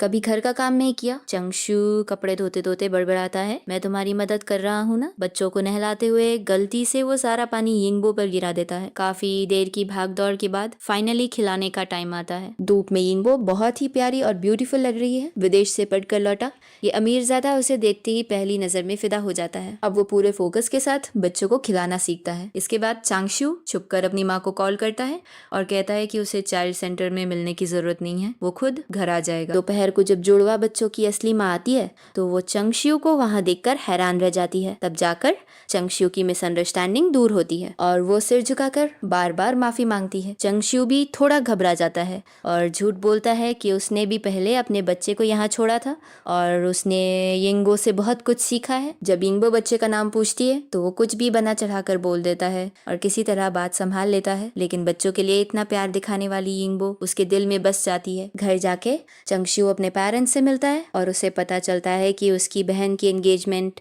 यूनजे से हुई है। मिलते ही वो अपने बड़े भाई को गर्लफ्रेंड ढूंढने के लिए कहने लगती है ताकि उसकी भी जल्दी शादी हो सके। रात को चंगस्यू पूरे दिन की बातों को याद करके अकेले ही मुस्कुरा रहा होता है। अगले दिन वो फिर से बच्चे का बहाना लेकर यंगबो से टिप्स लेने पहुंच जाता है। वो नाटक करते हुए पेन और डायरी लेकर नोटें कर रहा होता है, पर असल में वो डायरी में यंगबो का चेहरा ड्रॉ कर रहा होता है। फिर वो झूठ बोलता है कि उसकी पत्नी घर छोड़कर चली गई है और बच्चे को उसकी माँ संभाल रही है, पर माँ को ठीक से सुनाई नहीं देता, इसलिए उसे यंगबो का नंबर चाहिए ताकि इमरजेंसी में वो उसे कॉल कर सके। यंगबो बहुत अच्छे दिल की है, वो बच्चों की परेशानी नहीं देख सकती, इसलिए वो तुरंत मान जाती है। वो बेवकूफ लड़का खुशी से उछलता हुआ वहां से जाता है। दोपहर को डायरेक्टर का कॉल आता है कि वो बच्चों के लिए कुछ स्पेशल फिश भिजवा रहे हैं, और सोचो वो फिश लेकर कौन आता है? युनजे, जिसने उस दिन स्टेशन पर यिनबो को धोखा दिया था। चंगस्यू सिर्फ इस ब्यूटीफुल टीचर के करीब आने के लिए एक सिंगल फादर होने का नाटक कर रहा है। यिनबो उसके बेटे से मिलना चाहती है तो वो जल्दी से झूठ बोल देता है कि उसका बेटा अनजान लोगों से डरता है। जिस यिनबो ने खुद बचपन में माँ का प्यार नहीं देखा, वो ये सब सुनकर और भी इमोशनल हो जाती। वो कहती है इस दुनिया में बिना माँ वाले बच्चे सबसे ज्यादा बदकिस्मत होते हैं। चंगस्यू को बहुत गिल्ट फील होता है और वो बात पलटने के लिए कहता है कि उसका बेटा इतना भी दुखी नहीं है, वो अक्सर दूसरे बच्चों के साथ फुटबॉल खेलता है। ये सुनकर यिंगबो एकदम शॉक रह जाती है। ये सुनकर यिंगबो, क्या 5 महीने का बच्चा फुटबॉल खेलता है? चंगस्यू किसी तरह बात संभालता है। इधर युनजे का दिल फिर से पिघलने लगता है। वो यिंगबो को अकेले में मिलने के लिए बुलाता है, पर यिंगबो साफ मना कर देती है। वो अब उसके साथ कोई कनेक्शन नहीं रखना चाहती। ऑफिस खत्म होने के बाद चंगस्यू भागकर यंगबो के पास आता है और कहता है कि आज उसे सैलरी मिली है तो वो उसे डिनर पर ले जाना चाहता है। यंगबो कहती है कि उसे पैसे बचाने चाहिए क्योंकि बच्चे पालने में बहुत खर्चा होता है। चंगस्यू फिर से चालाकी दिखाता है और कहता है तो फिर तुम मुझे सूप पिला दो, इसी बहाने मैं तुमसे पेरेंटिंग टिप्स भी ले लूंगा। यंगबो को उस बेचारे सिंगल फादर पर तरस आ जाता है। वो बार बार उसके बेटे की माँ के बारे में पूछती है, पर चंगस्यू ऑकवर्ड फील करते हुए कहता है कि वो उस औरत के बारे में बात नहीं करना चाहता। रात को एली अपने भाई चंगस्यू के कमरे में जाती है और ठीक उसी टाइम यंगबो का कॉल आ जाता है। फोन स्क्रीन पर शाओशिटोज मॉम, छोटे पत्थर की माँ, नाम देखकर एली कंफ्यूज हो जाती है। ये तुम कॉल पिक क्यों नहीं कर रहे? लाओ मुझे दो, ये मेरी माँ कौन है? चंगस्यू घबराते हुए कहता है। ये एली को विश्वास नहीं होता कि उसके भाई ने कोई बच्चा भी पैदा कर लिया है। आखिर उसका भाई बहुत हैंडसम और सक्सेसफुल जो है। सब लोग यही सोच रहे हैं कि एली के भाई चंगस्यू जैसे परफेक्ट और अमीर लड़के को कौन सी लड़की पसंद आ गई। एली कहती है कि उसे पक्का किसी चालाक औरत ने फंसा लिया है, पर उसकी माँ एली को समझाती है कि अभी हंगामा मत करो, चंगस्यू कोई बेवकूफ नहीं है, जब पक्का सबूत मिल जाए तब उससे पूछेंगे। लेकिन फिर भी माँ से रहा नहीं जाता और वो पूछ ही लेती है, सच सच बताइए शाओशिटोज मॉम कौन है? चंगस्यू झूठ बोल देता है कि वो सच में डिलीवरी वाली आंटी है। एक दिन अचानक जिनबो अपनी बहन यिंगबो के घर आती है और कहती है कि वो आज रात यही रुकेगी। उसने अभी तक यिंगबो को अपने डिवोर्स के बारे में कुछ नहीं बताया था। यिंगबो अपनी बहन का उतरा हुआ चेहरा देखकर समझ जाती है कि कुछ गड़बड़ है। वो उसे खुश करने के लिए लगातार बातें करती रहती है। आखिर में जिनबो रोते हुए बताती है कि वो डिवोर्स ले रही है। यिंगबो को लगता है कि वो मजाक कर रही है। ये कैसा मजाक है दीदी? पर जिनबो और जोर से रोने लगती है। तब जाकर यिंगबो को विश्वास होता है। वो रोती हुई बहन को कसकर गले लगा लेती है। सत्य ये था कि अपने पति के धोखे के बाद जिनबो पूरी तरह टूट गई थी और ऊपर से उस चालाक मिस्ट्रेस के लगातार तानों और हरकतों ने उसकी बची कुची हिम्मत भी तोड़ दी थी। इसलिए उसने हार मान ली। जब पापा को जिनबो के डिवोर्स के बारे में पता चलता है तो वो गुस्से से पागल हो जाते हैं। वो अपने दामाद पर चिल्लाते हैं, कमीने, मैंने अपनी बेटी तुझे इसलिए दी थी। ये फैमिली सच में बहुत तकलीफ में है। एक तरफ पापा का बिजनेस डूब गए है, दूसरी तरफ बड़ी बेटी बिना किसी पैसे के घर आ गई है। कोई जॉब और पैसे न होने की वजह से जिनबो को अपने बेटे की कस्टडी भी नहीं मिली। एक दिन वो छुपकर अपने बेटे से मिलने जाती है, पर बच्चा जाग जाता है और उसे रोते हुए देखता है। माँ मत रो। वो अपनी माँ के गले लग जाता है और उसे जाने नहीं देता। घर आकर जिनबो दर्द से तड़पती है और अपने आप को पीटने लगती है। अपनी बेटी का यह हाल देखकर माँ का दिल टूट जाता है। मत कर बेटा, खुद को तकलीफ मत दे, मैं क्या करूँ? अपनी बेटी की ये हालत माँ से अब और बर्दाश्त नहीं होती। वो सीधे अपने दामाद के ऑफिस जाती है और जोर जोर से चिल्लाने लगती है, गलती तुमने की है और सजा मेरी बेटी भुगत रही है। तुम मेरी बेटी की जान क्यों ले रहे हो? वहाँ बहुत तमाशा होता है। जिनबो को समझ आ गया है कि अगर उसे अपने बेटे को वापस पाना है तो उसे खुद पैसे कमाने होंगे। हालांकि उसने बहुत अच्छी यूनिवर्सिटी से पढ़ाई की है, पर पिछले 8 सालों से एक हाउसवाइफ होने की वजह से वो कॉर्पोरेट वर्ल्ड से पूरी तरह कट चुकी है।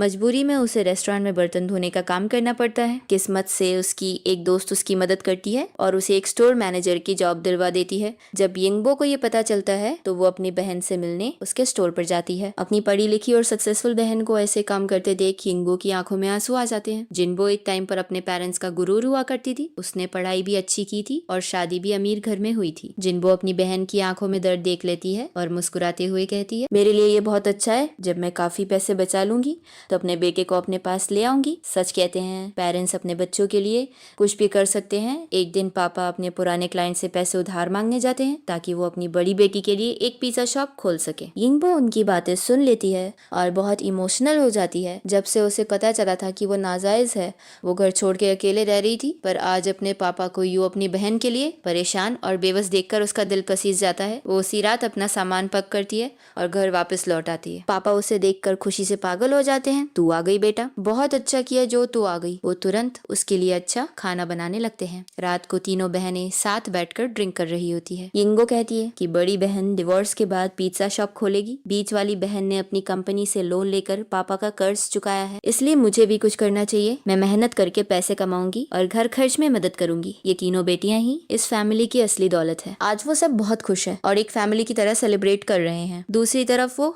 अमीरजादा चंगशू सिर्फ और सिर्फ इस प्यारी टीचर यिंगबो के करीब आने के लिए एक टेडी बेयर लेकर पहुंच जाता है। वो बहुत मासूमियत से झूठ बोलता है कि उसके बेटे को चिकन पॉक्स हो गया है, इसलिए वो बहुत परेशान है। चंगशू ने सपने में भी नहीं सोचा था कि जिस लड़की को वो पागलों की तरह इम्प्रेस करने की कोशिश कर रहा है, वो असल में उसकी होने वाली भाभी की फर्स्ट लव है। एक दिन अचानक यिंगबो और युनजे आमने सामने आ जाते हैं। युनस्टर से इमोशनल हो जाता है। वो यिंगबो के ठंडे और इग्नोर करने वाले एटीट्यूड को बर्दाश्त नहीं कर पाता। वो अपनी सारी सेल्फ रिस्पेक्ट भूलकर उसके सामने घुटनों के बल माफी मांगने के लिए तैयार हो जाता है। लेकिन इन सब बातों और माफी का अब कोई मतलब नहीं बचा था। इन दोनों को ऐसे बात करते हुए युनसे की फियांसे एली दूर से देख लेती है, पर दूर होने की वजह से उसे कुछ सुनाई नहीं देता। रात को यिंगबो अपनी बड़ी बहन को सब कुछ बताती है। जिनबो उसे समझाती है जिससे तुम्हारा ब्रेकअप हो गया हो, उससे बदला लेने का सबसे अच्छा तरीका यही है कि तुम उसे भूल जाओ। पर यिंगबो के लिए उसे भूलना इतना आसान नहीं है। उसने मुझे उम्मीद ही क्यों दी जब उसे मुझे वापस अंधेरे में ही धकेलना था। अगले दिन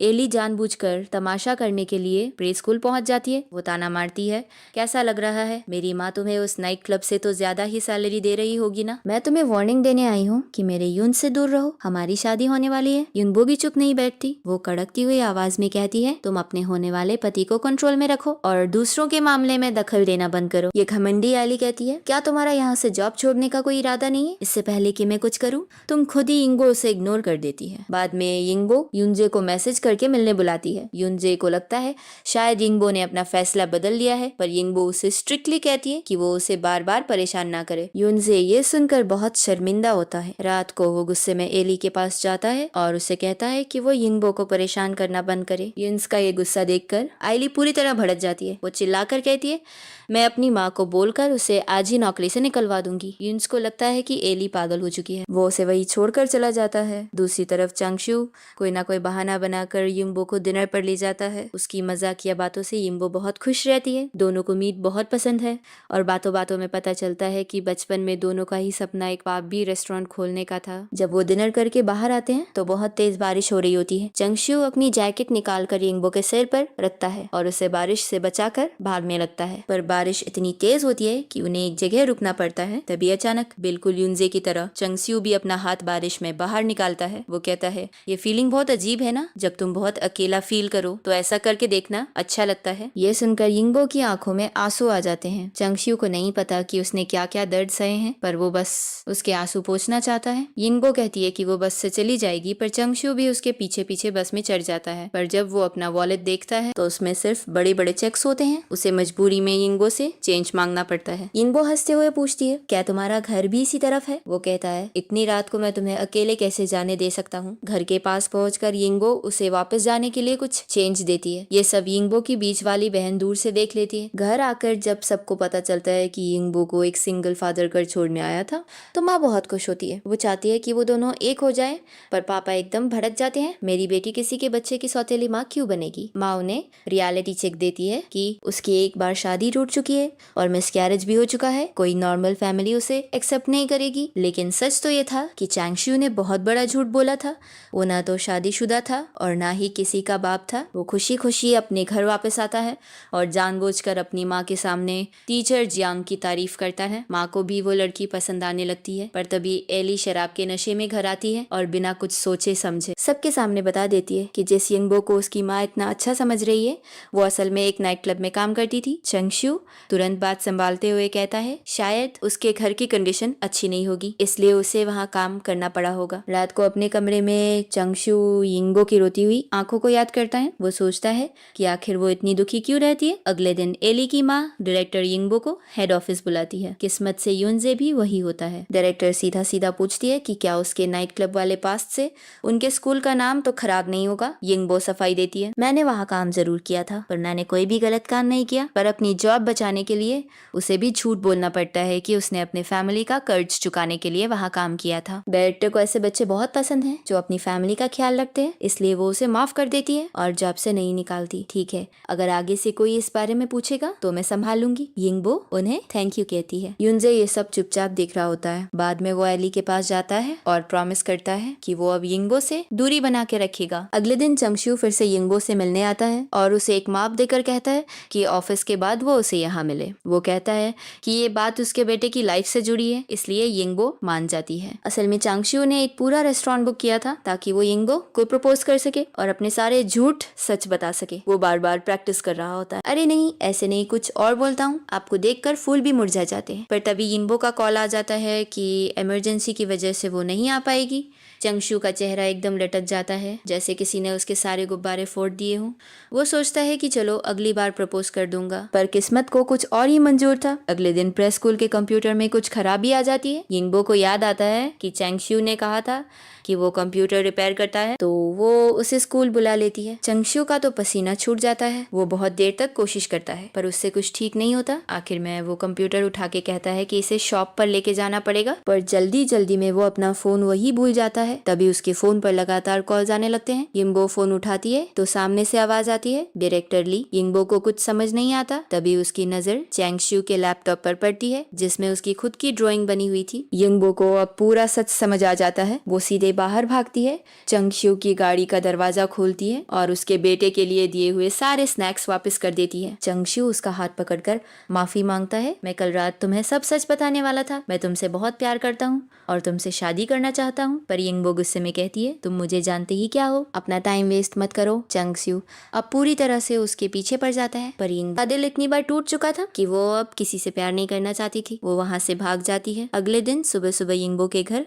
एक बहुत ही महंगा प्रीमियम बीफ का बॉक्स आता है। उसकी बहन समझ जाती है कि ये पक्का उस डायरेक्टर ने भेजा होगा। यिंगबो तुरंत पेपर पर एड्रेस देखकर कहती है कि वो इसे वापस करके आएगी, पर माँ उसे रोक लेती है। खाने की चीज वापस नहीं करते, ये बदतमीजी होती है। जब पापा को पता चलता है कि वो लड़का बहुत अमीर है तो उनका रवैया भी बदल जाता है। अगर वो इतना अच्छा है तो तुम्हें उसे एक चांस देना चाहिए। यिंगबो गुस्से से पागल हो जाती है। वो चंगशू को कॉल करती है कि वो उसे मिलने आ रही है, पर चंगशू मीटिंग का बहाना बनाकर जल्दी से फोन काट देता है। उसी रात जब यिंगबो घर पर नहीं होती, चंगशू चुपचाप उसके घर पहुंच जाता है और उसके पेरेंट्स को इम्प्रेस करने लगता है। इतने परफेक्ट और अमीर लड़के को देखकर माँ की खुशी का तो ठिकाना ही नहीं रहता। वो उसे तरबूज खिलाते हुए उसकी तारीफों के पुल बांधने लगती है। फिर चंगशू मासूमियत से पूछता है, क्या यिंगबो का कोई बॉयफ्रेंड है? माँ और बहन एक साथ कहती है, नहीं नहीं, वो तो बहुत ही मासूम है, उसने आज तक किसी से प्यार नहीं किया। पास बैठे पापा ये झूठ सुनकर हैरान रह जाते हैं पर कुछ बोल नहीं पाते। चंगशू अपनी बातों से पूरी फैमिली का दिल जीत लेता है। तभी यिंगबो घर वापस आ जाती है। अपने घर में उस झूठे लड़के को देखकर वो भड़क जाती है और उसे तुरंत बाहर जाने को कहती है, पर माँ और बहन चंगशू को सपोर्ट करते हैं। यिंगबो उसे जबरदस्ती बाहर निकालती है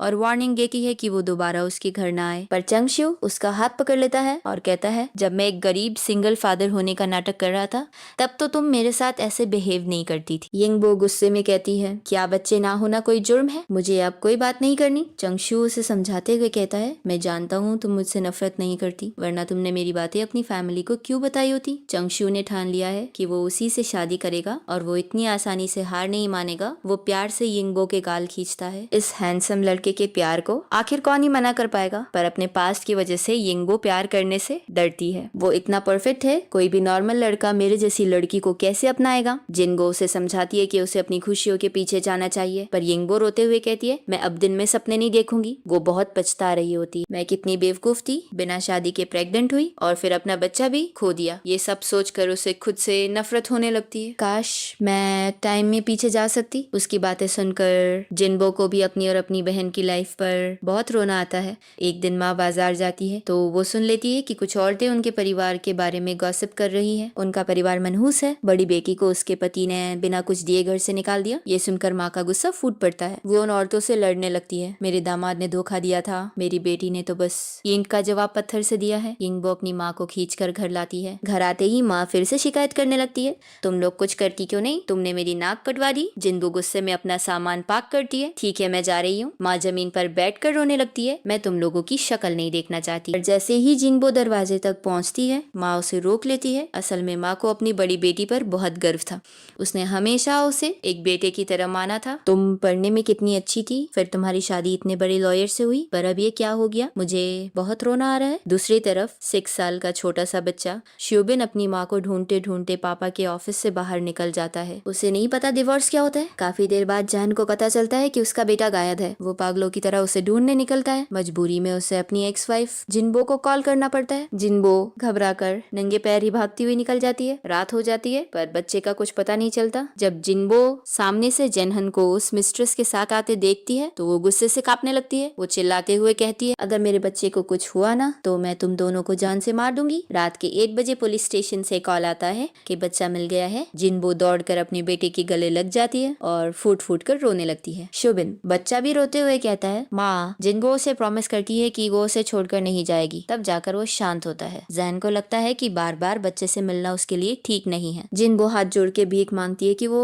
शुबिन को उसे दे दे, वो अभी बहुत छोटा है। जब वो मिडिल स्कूल में जाएगा तब मैं उसे वापस कर दूंगी। पर जेनहन नहीं मानता और कहता है कि ऐसी गलती दोबारा नहीं होगी। जिन्बो अपने बेटे को आखिरी बार गले लगाना चाहती है, पर जेनहन उसे रोक देता है। अपने बच्चे को दूर जाते देख जिन्बो का दिल टूट जाता है। दूसरी तरफ काम और बच्चे को एक साथ संभालना जेनहान के लिए भी मुश्किल हो रहा है, पर वो फिर भी बच्चे को जिन्बो को नहीं देना चाहता। अगले दिन शुबिन का बर्थडे है। जिन्बो बहुत एक्साइटेड है और वो पूरी रात जागकर अपने बेटे के लिए पिज्जा बनाना सीखती है। अगले दिन सब लोग बहुत खुश होते हैं। यिंगबो कहती है कि वो सब मिलकर शुबिन के लिए एक बहुत बड़ा गिफ्ट खरीदेंगे। जिन्बो खुशी से झूम रही होती है, पर वो इंतजार करती रहती है और जेनहन बेटे को लेकर नहीं आता। असल में वो कमीना कल रात शराब पीकर किया हुआ अपना प्रॉमिस भूल गया था और अपनी गर्लफ्रेंड के साथ मिलकर बेटे का बर्थडे मना रहा था। जिन्बो का कॉल देखकर वो साइड में जाकर बात करता है और बहाना बनाता है कि वो कल नशे में था। जिन्बो गुस्से में उसे गालियां देने लगती। आखिर में जिन्बो अपना पिज्जा और गिफ्ट लेकर उदास होकर घर वापस आ जाती है। वो झूठी मुस्कान के साथ कहती है,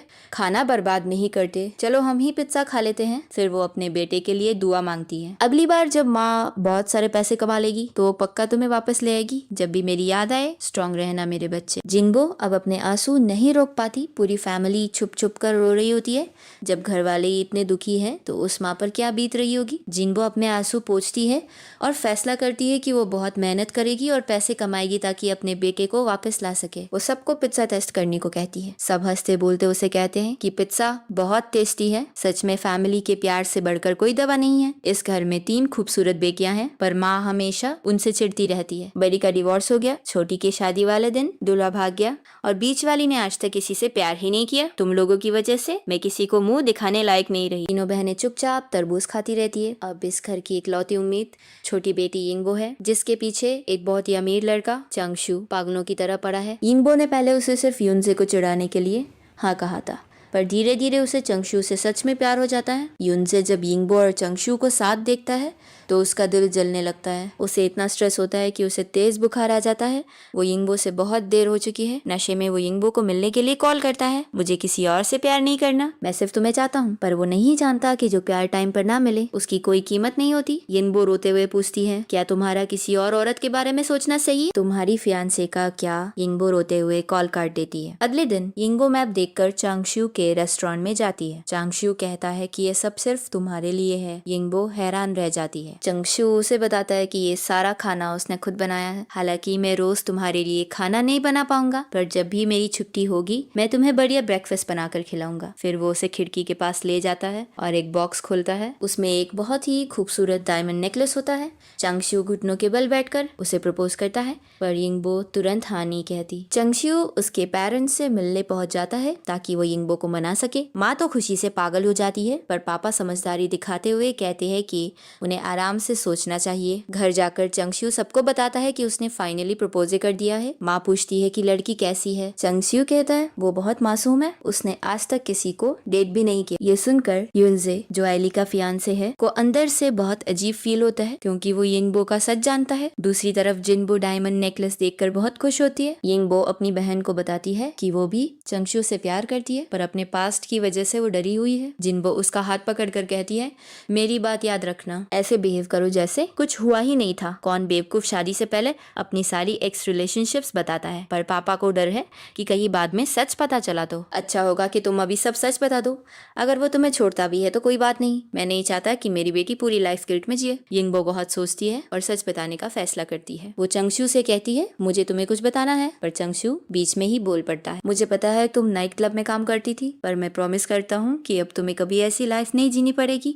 मैं तुम्हारे परिवार का भी पूरा ख्याल रखूंगा। ये सुनकर यिंगबो रोने लगती है। उसे इतने अच्छे लड़के को खोने से बहुत डर लगता है। वो कुछ और नहीं बता पाती। पेरेंट्स भी ये सुनकर बहुत खुश होते हैं। माँ कहती है कि ऐसा लड़का हजारों में एक मिलता है, इसलिए अपनी प्रेगनेंसी और मिसकैरेज के बारे में उसे बिल्कुल मत बताना। पापा बस अपनी बेटी की खुशी चाहते हैं। यिंगबो फाइनली एक नया रिश्ता शुरू करने का फैसला करती है, पर जैसे ही वो ऑफिस से बाहर निकलती है, उसका एक्स बॉयफ्रेंड शंजी उसे परेशान करने आ जाता है। वो बहुत अजीब तरह से यिंगबो को देख रहा होता है। चंगशू उसे वहां से भगाने की कोशिश करता है। यही है ना तुम्हारा अमीर दूल्हा, जो समझता है कि तुम एक बहुत ही इनोसेंट लड़की हो जिसने कभी किसी को डेट नहीं किया। ये सब सुनकर यिंगबो रात को अपने कमरे में बहुत रोती है। यहाँ तक कि मेरा फर्स्ट लव भी मुझे छोड़कर उस अमीर लड़की के पास चला गया। मैं कितनी बेवकूफ हूँ जो मैंने दोबारा प्यार पर भरोसा किया। रात को वो बारिश में अकेले घूम रही होती है और अचानक वहाँ युनजे आ जाता है। यिंगबो उसे देखकर मुड़ जाती है। यिंगबो उसे रोक लेता है। तुम्हें किसी और के साथ देखकर मैं पागल हो रहा हूँ, प्लीज मुझे एक मौका दो, मैं तुमसे बहुत प्यार करता हूँ। यिंगबो उसे धक्के मारते हुए कहती है, ये बात जाकर अपने फियांसे को बोलो, मुझे तुम्हारे प्यार की कोई जरूरत नहीं है। बारिश में भीग कर युनसे घर पहुँचता है। एली दौड़कर उसके पास आती है। तुम बारिश में क्यों भीग रहे थे? युनसे गुस्से में चिल्लाता है, मुझे अकेला छोड़ दो। एली रोते हुए वहाँ से चली जाती है, पर अगले ही दिन वो फिर से यून्स के ऑफिस पहुँच जाती है और रोते हुए माफी मांगने लगती है। उसका प्यार सच में अंधा हो चुका है। युनसे का दिल पिघल जाता है और वो उसे गले लगा के माफी मांगता है। दूसरी तरफ चंगशू भी यिंगबो को मनाने के लिए प्री स्कूल में फ्री वॉलंटियर के तौर पर काम करने लगता है। वो यिंगबो के पीछे पीछे घूमता है और बच्चों को संभालना सीखता है। वो पूरे स्कूल का फ्लोर भी चमका देता है। काम करते करते वो गाना गा रहा होता है, जिसे देखकर यिंगबो को थोड़ी हंसी आ जाती है। ऑफिस के बाद भी चंगशू हार नहीं मानता। वो अचानक जमीन पर गिर जाता है और दर्द का नाटक करने लगता है। यिंगबो घबराकर उसके पास जाती है। क्या हुआ तुम? भले ही कोई मौत की सजा वाला कैदी हो, उसे भी सफाई देने का एक मौका तो मिलता है ना। डिनर के टाइम चैंगज्यू सच बताता है, यह सच है कि मैंने कई लड़कियों को डेट किया है, पर मैंने कभी शादी के बारे में नहीं सोचा था। पर तुमने मुझे बदल दिया है। यिंगबो चिढ़कर कहती है, तो तुमने गलत लड़की चुन ली। मैं कोई सीधी सादी भोली लड़की नहीं हूँ। चंगशू कहता है, मुझे पता है कि वो एक गारंटी लेटर, वादा पत्र लिख कर देगा। यिंगबो को समझ नहीं आता कि वो क्या करे, तो वो अपनी बड़ी बहन से बात करती है। जिनबो को लगता है कि इंसान की फितरत कभी नहीं बदलती। मुझे तो लगता है कि उसका प्लेबॉय होना ही अच्छा है। इस तरह तुम्हें अपने पास्ट को लेकर ज्यादा गिल्ट फील नहीं होगा। सच तो ये था कि शायद युनजे ही इकलौता ऐसा इंसान था जो यिंगबो को उसकी सारी कमियों के साथ अपना सकता था। पर जिनबो से रियलिटी चेक देखी है। उस दिन स्टेशन पर युनजे का तुम्हें धोखा देना ही ये साबित करता है कि उसे तुम्हारे पास्ट से प्रॉब्लम है। जो आदमी तुम्हारे पास्ट को नहीं जानता, सिर्फ वही तुम्हें पूरी तरह प्यार कर सकता है। अगले दिन चंगशू यिंगबो को मिलने बुलाता है और अपना गारंटी लेटर देता है। वो कसम खाता है कि वो किसी और औरत की तरफ आंख उठाकर भी नहीं देखेगा, चाहे वो उसकी माँ या बहन ही क्यों ना हो। वो हमेशा लॉयल रहेगा। ये सुनकर यिंगबो को बहुत जोर से हंसी आ जाती है। वो उसने ऐसा रिएक्ट क्यों किया? असल में चंगशू से मिलने से ठीक पहले यिंगबो ने अपने फर्स्ट लव युनजे को बुलाया था। उसने युनजे को बताया कि उसने चंगशू का प्रपोजल एक्सेप्ट कर लिया है। ये सुनते ही युनजे के चेहरे की हंसी गायब हो जाती है। यिंगबो आगे कहती है, मैं तुम्हारे प्यार के लायक नहीं हूँ, इसलिए प्लीज मुझे भूल जाओ। अब से हम फैमिली फंक्शंस में मिलते रहेंगे, इसलिए अच्छा होगा कि हम ऑकवर्ड फील ना करें। और एक बात अपनी फियांसे को समझाओ कि वो हमारे रिश्ते को लेकर गलत फहमियां ना पाले। इतना कहकर जैसे ही यिंगबो मुड़ती है, युनजे उसका हाथ पकड़ लेता है। प्लीज सोच लो, ऐसा कुछ मत करो जिसके लिए बाद में पछताना पड़े। यिंगबो उसे हाथ छोड़ने को कहती है और जैसे ही वो मुड़ती है, सामने चंगशू खड़ा होता है। यिंगबो एकदम डर जाती है और उसे कुछ समझ नहीं आता, पर किस्मत से युनजे तुरंत बात संभाल लेता है। वो कहता है, तुमने ही तो मुझे चंगशू से बात करने को कहा था ना। मैं यहाँ से गुजर रहा था तो सोचा तुम्हें कुछ देता जाऊं। एली को जब पता चलता है कि ये तीनों साथ में मिले थे तो वो शॉक रह जाती है। वो युनसे से कहती है, ये कैसा मजाक है? तुम दोनों पहली बार मिले थे ना। तुम चंगशू को पसंद करते हो या मुझे? बच्चे चंगस्यू को भी अचानक से कुछ अजीब लगता है। वो पूरी रात सो नहीं पाता। अगले दिन वो साइकिल चलाते हुए सोचता रहता है। यिंगो भी हैरान है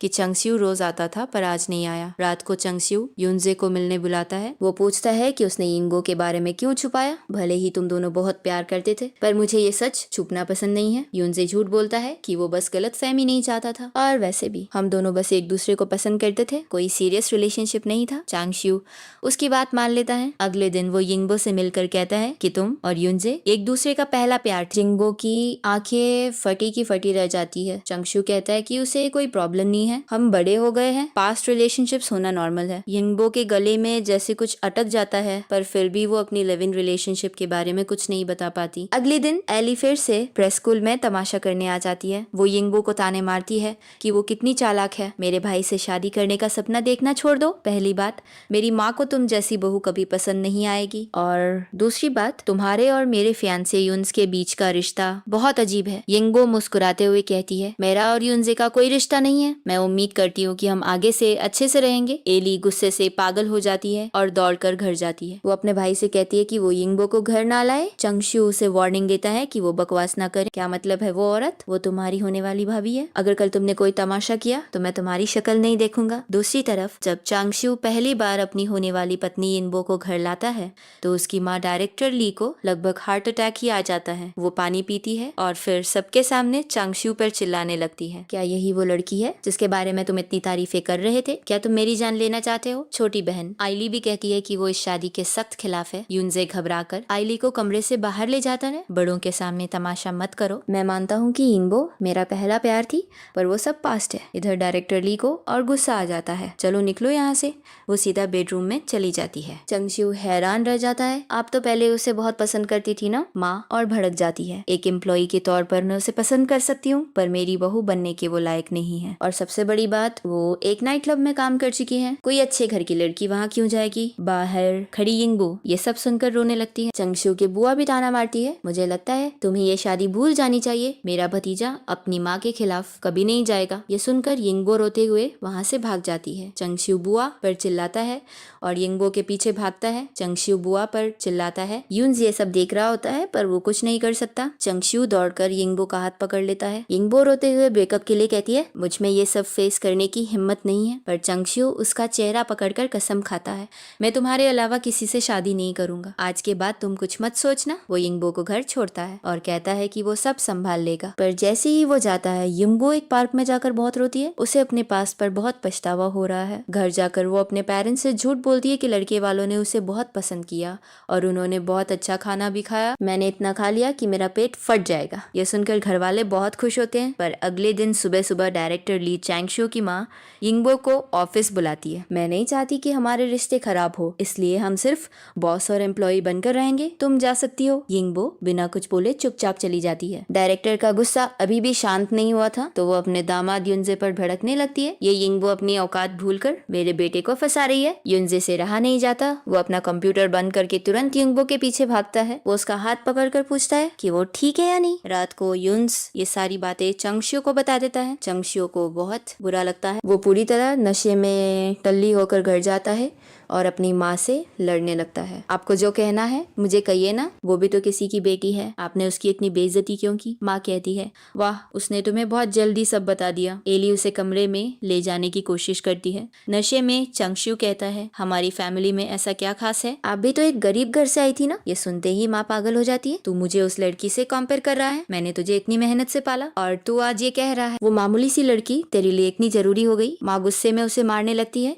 पापा उन्हें शांत करने की कोशिश करते हैं। शांत हो जाओ, उसे कमरे में ले जाओ। चंगस्यू कहता है, मैं उस घर की लड़की से सिर्फ इसलिए रिश्ता नहीं तोड़ूंगा क्योंकि वो गरीब है। पापा समझाते हैं, तेरी माँ गरीब घर से थी इसलिए वो फैमिली बैकग्राउंड को ज्यादा इंपॉर्टेंस देती है और तू बचपन से ही बहुत परफेक्ट था इसलिए उसकी एक्सपेक्टेशंस भी ज्यादा है। जब उसका मूड ठीक होगा तो तू लड़की को दोबारा ले आना, मैं बात करूंगा। कुछ दिनों बाद यिंगो हिम्मत करके दोबारा चंगस्यू के घर जाती है पर दरवाजे पर ही उसकी होने वाली सास डायरेक्टर ली उस पर चिल्लाने लगती है, तुम्हें मेरी बात समझ नहीं आई? तुम्हें किसने बुलाया यहाँ? चंगस्यू अपनी माँ को रोकता है पर माँ गुस्से में यिंगो के लाए हुए फूलों को पैरों तले कुचल देती है। मैं तुम्हें कभी एक्सेप्ट नहीं करूंगी। आइली और यून से भी वहाँ आ जाते हैं। अपने फर्स्ट लव के सामने इस तरह बेइज्जत होना किसी भी लड़की के लिए बहुत बड़ी बात। यिंगो रोते हुए वहाँ से भाग जाती है। चंगस्यू चंगशु को बहुत गुस्सा आता है। माँ, आपने मुझे बहुत निराश किया है। हम इंसानों को उनकी औकात के हिसाब से कैसे बांट सकते हैं? हम कौन सा बहुत महान है और वो कौन सा बहुत नीची है। बचपन से हमेशा बात मानने वाला बेटा आज अपनी माँ की आंखों में आंखें डालकर बोल रहा था। माँ गुस्से में उसे मारने के लिए हाथ उठाती है। चंगशु कहता है, मैं यिंगबो के अलावा किसी से शादी नहीं करूंगा। अगर आपने अपना रवैया नहीं बदला तो शादी के बाद मैं घर छोड़कर चला जाऊंगा। अपना फैसला सुनाकर चंगशु वहाँ से चला जाता है। उसकी माँ सदमे से वही गिर पड़ती है। रात को चंगशु यिंगबो को मिलने बुलाता है और उसे देखते ही गले लगा लेता है। आई एम सॉरी, मेरी वजह से तुम्हें इतना सब सहना पड़ा। यिंगबो को पता चलता है कि चंगशु घर छोड़ चुका है तो वो उसे वापस जाने को कहती है। अगर तुम ऐसे करोगे तो तुम्हारी माँ मुझसे और नफरत करेगी। पर चंगशु नहीं मानता और मजाक करता है। तो क्या मैं तुम्हारे घर आ जाऊँ? यिंगबो हंसने लगती है। चंगशु अपनी माँ की सिंपैथी पाने के लिए होटल में नहीं रुकता बल्कि एक छोटे से मोटेल में रुकता है और यिंगबो को वीडियो भेजता है कि वो बहुत खुश है। काश मैं 24 घंटे तुम्हारे साथ रह पाता। चंगशु का ये प्यार देखकर यिंगबो का दिल पूरी तरह पिघल जाता है। अब वो पीछे नहीं हटना चाहती। अगली सुबह वो उसके लिए बहुत प्यार से ब्रेकफास्ट बनाकर ले जाती है। चंगशु खुशी से पागल हो जाता है और खाते खाते उसकी तारीफें करता है। यिंगबो उसे गले लगा लेती है। I am sorry. चंगशु कहता है कि वो बहुत खुश है। तुम सच में बहुत अच्छी हो, मैं तुम्हें कभी नहीं छोड़ूंगा। तभी एली वहाँ चंगशु का सामान लेकर आ जाती है। जब वो दोनों को गले मिलते देखती है तो वो चंगशु पर चिल्लाती है, तुम्हें कोई शर्म नहीं है? माँ पूरी रात रोती रही और तुम यहाँ रोमांस कर रहे हो। वो यिंगबो पर भी भड़कती है। चंगशु उसे चुप कराता है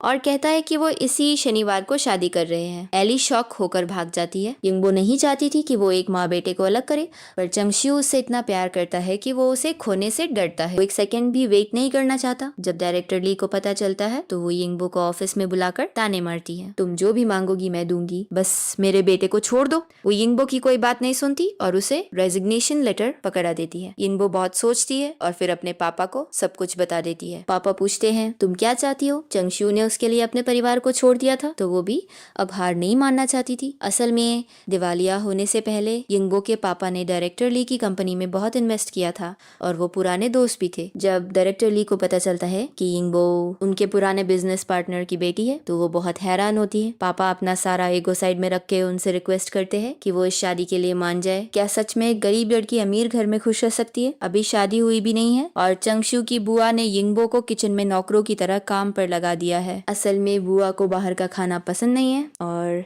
इतने सालों से डायरेक्टर ली ही घर का खाना बनाती थी, पर अब यिंगबो बिना कोई शिकायत किए उनके लिए खाना बना रही है। चंगशु की बुआ यिंगबो से इतना सारा काम करवाती है कि उसके हाथ दुखने लगते हैं। डिनर के टाइम बुआ सबको खाना खाने के लिए बुलाती है और ससुर जी अपनी होने वाली बहू यिंगबो के बनाए हुए खाने की बहुत तारीफ करते हैं। चंगशु अपने पापा से कहता है कि वो यिंगबो को काम करने से रोके। खाना सच में बहुत अच्छा बना है, पर उसकी माँ ताना मारते हुए कहती है, तुम्हारी चमड़ी इतनी मोटी कैसे है? क्या तुम्हें उस नाइट क्लब में कस्टमर्स के ताने सुनने की आदत पड़ गई है? ये सब देखकर यंजे से रहा नहीं जाता। वो खुद आगे आकर फल काटने में मदद करने लगता है और यिंगबो को धीरे से कहता है कि उसे उनकी सारी बातें मानने की जरूरत नहीं है। चंगशु को भी बहुत बुरा लगता है। वो यिंगबो से कहता है, मेरी माँ ने अभी तक तुम्हें पूरी तरह एक्सेप्ट नहीं किया है, इसलिए मैं खुलकर तुम्हारी तरफदारी नहीं कर सकता, पर मैं वादा करता हूँ कि शादी के बाद मैं हमेशा तुम्हारे साथ बर्तन धोऊंगा। यिंगबो मुस्कुराते हुए कहती है कि कोई बात नहीं, पर घर आकर वो अपने हाथ रगड़ते हुए कहती है कि वो बहुत थक गई है। जिंगबो को ये सुनकर बहुत गुस्सा आता है। तुम अभी बस एक गेस्ट हो, उन्होंने तुमसे किचन का काम कैसे करवा लिया?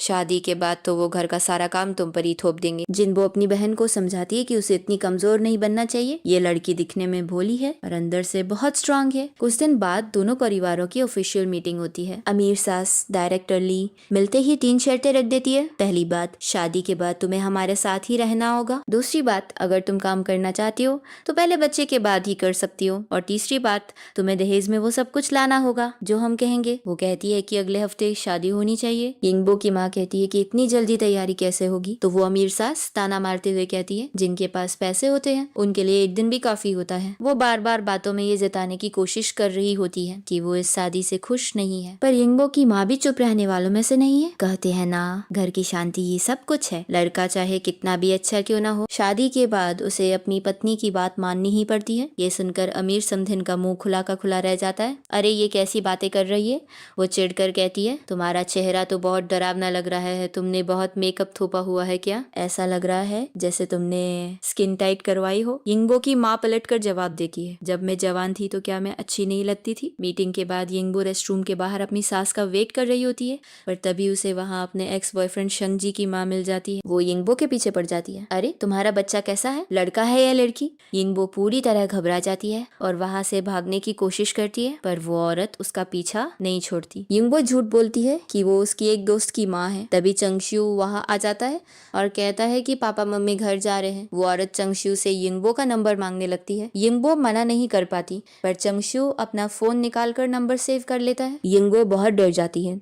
अगर उसके ससुराल वालों को उसकी लिव इन रिलेशनशिप के बारे में पता चल गया तो क्या होगा? घर आकर यिंगबो के पेरेंट्स दहेज के पैसों को लेकर बहुत परेशान होते हैं। पापा की कंपनी डूब चुकी है, उनके पास दहेज के पैसे कहाँ से आएंगे? और उन्हें इस बात का भी डर है कि बिना दहेज के उनकी बेटी को ससुराल में ताने सुनने पड़ेंगे। माँ कहती है, तुमने देखा वो औरत कैसे बात कर रही थी, जैसे हम उनके नौकर हो। अगर उनका बेटा इतना अच्छा ना होता तो मैं उसे बता देती। यिंगबो समझदार है, वो जानती थी कि उसके पेरेंट्स दहेज को लेकर परेशान हैं, तो वो चंगशु से बात करती है। चंगशु बड़े प्यार से कहता है, तुम्हें दहेज लाने की कोई जरूरत नहीं है, पर मैं तुम्हें एक बहुत अच्छा वेडिंग गिफ्ट दूंगा। उसी रात चंगशु अपनी माँ से कहता है कि वो यिंगबो के पेरेंट्स से दहेज ना मांगे, क्योंकि उनकी फाइनेंशियल कंडीशन अभी ठीक नहीं है। पापा भी चंगशु का साथ देते हैं, पर माँ और बुआ बहुत चिढ़ जाती है। उनका मुंह बंद करने के लिए चंगशु कहता है, मैं खुद सब कुछ खरीद लूंगा, पर बुआ कहती है, ये तो आग में घी डालने वाली बात है। दूसरी तरफ 6 साल का छोटा सा शुबिन बहुत खुश है। उसे लग रहा है कि उसके पापा उसे उसकी माँ जिन्बो से मिलाने ले जा रहे हैं, पर उसका कमीना बाप उसे एक अनाथालय चाइल्ड केयर सेंटर में छोड़ाता है। वहाँ एक छोटे से कमरे में 30 से ज्यादा बच्चे रहते हैं, जिनमें 1 साल से भी छोटे बच्चे हैं। यहाँ ज्यादातर वो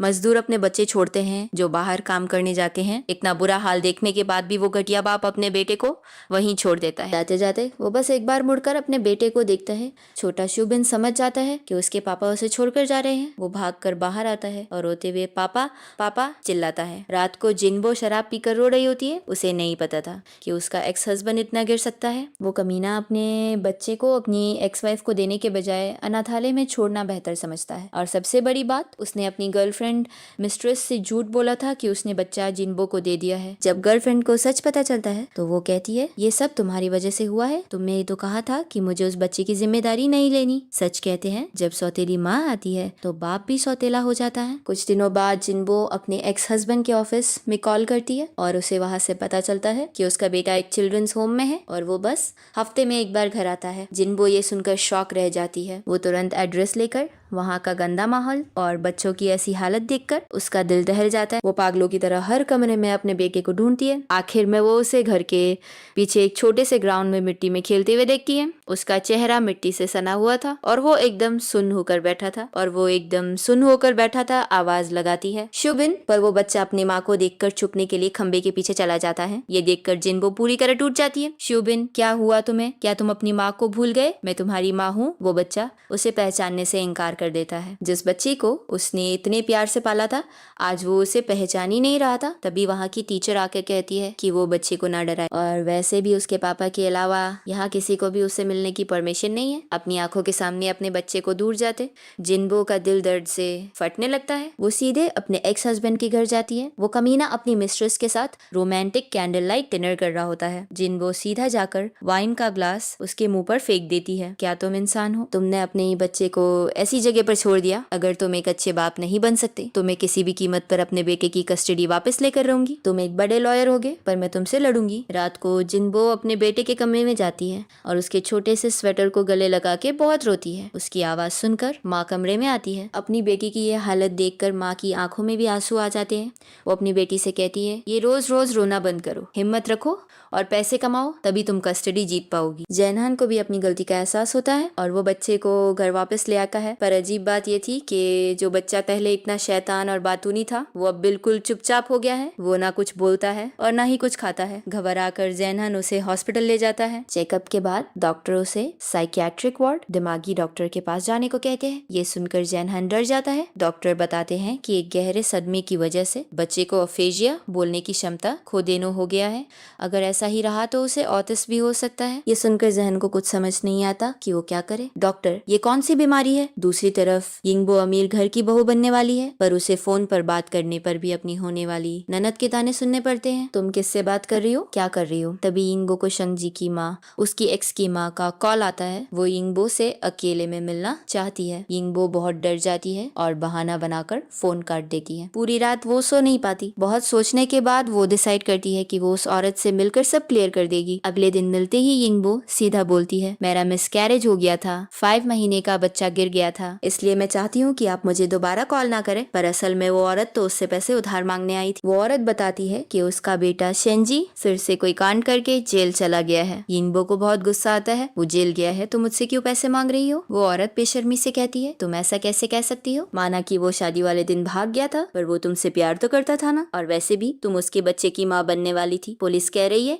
कि अगर हमने सेटलमेंट नहीं की तो उसे सजा होगी। मुझे पता है तुम अब एक बहुत अमीर घर में शादी करने वाली हो, तो क्या तुम मेरी मदद नहीं करोगी? ये सुनते ही यिंगबो के तो जैसे होश उड़ जाते हैं। वो घटिया औरत मुस्कुराते हुए पैसों की भीख मांग रही होती है। यिंगबो पूरी तरह कंफ्यूज हो जाती है कि वो क्या करे। युनजे उसे सलाह देता है कि अगर वो शादी करना चाहती है तो उसे अपने पास्ट के बारे में किसी को कुछ नहीं बताना चाहिए। मैं एक लड़का हूँ, मैं लड़कों को जानता हूँ। चंगशियू जितना तुमसे प्यार करता है तुम उतना ही सच बताने से डरोगी। चंगशियू यिंगबो को कहता है, शादी की सारी जिम्मेदारी मुझ पर छोड़ दो, तुम्हें बस दुनिया की सबसे खूबसूरत दुल्हन बनना है। यिंगबो मुस्कुराती है पर अंदर ही अंदर डरी हुई है। जब वो हॉल से बाहर आते हैं तो यिंगबो को फिर से वही शंगजी की माँ खड़ी दिखती है। वो घबरा जाती है। तभी चंगशियू आकर उसे गले लगा लेता है और कहता है कि वो उसे एक नए रेस्टोरेंट में ले जाएगा, वहाँ का खाना बहुत अच्छा है, चलो चलते हैं। इधर जिन्बो के एक्स हस्बैंड को जब पता चलता है डिवोर्स की वजह से उसके बेटे की आवाज चली गई है तो वो रोते हुए बच्चे को गले लगा लेता है। अब उसके पास जिन्बो को रोकने का कोई बहाना नहीं था। इस घटना के बाद उसे बहुत पछतावा होता है और वो जिन्बो के साथ दोबारा रिश्ते सुधारने के बारे में सोचने लगता है। घर आकर जिन्बो एक पल के लिए भी अपने बेटे को अकेला नहीं छोड़ती। खाते पीते सोते जागते वो हमेशा उसे सीने से लगा के रखती है। वो उसे एल्बम दिखा के पुरानी यादें ताजा करने की कोशिश करती है, पर बच्चा बस एकदम सुन होकर बैठा रहता है। जिन्बो हार नहीं मानती। वो उसके लिए पिज्जा बनाती है और बचपन की कहानियां सुनाती है। फिर वो अपने बेटे का हाथ पकड़कर कहती है, शुभन,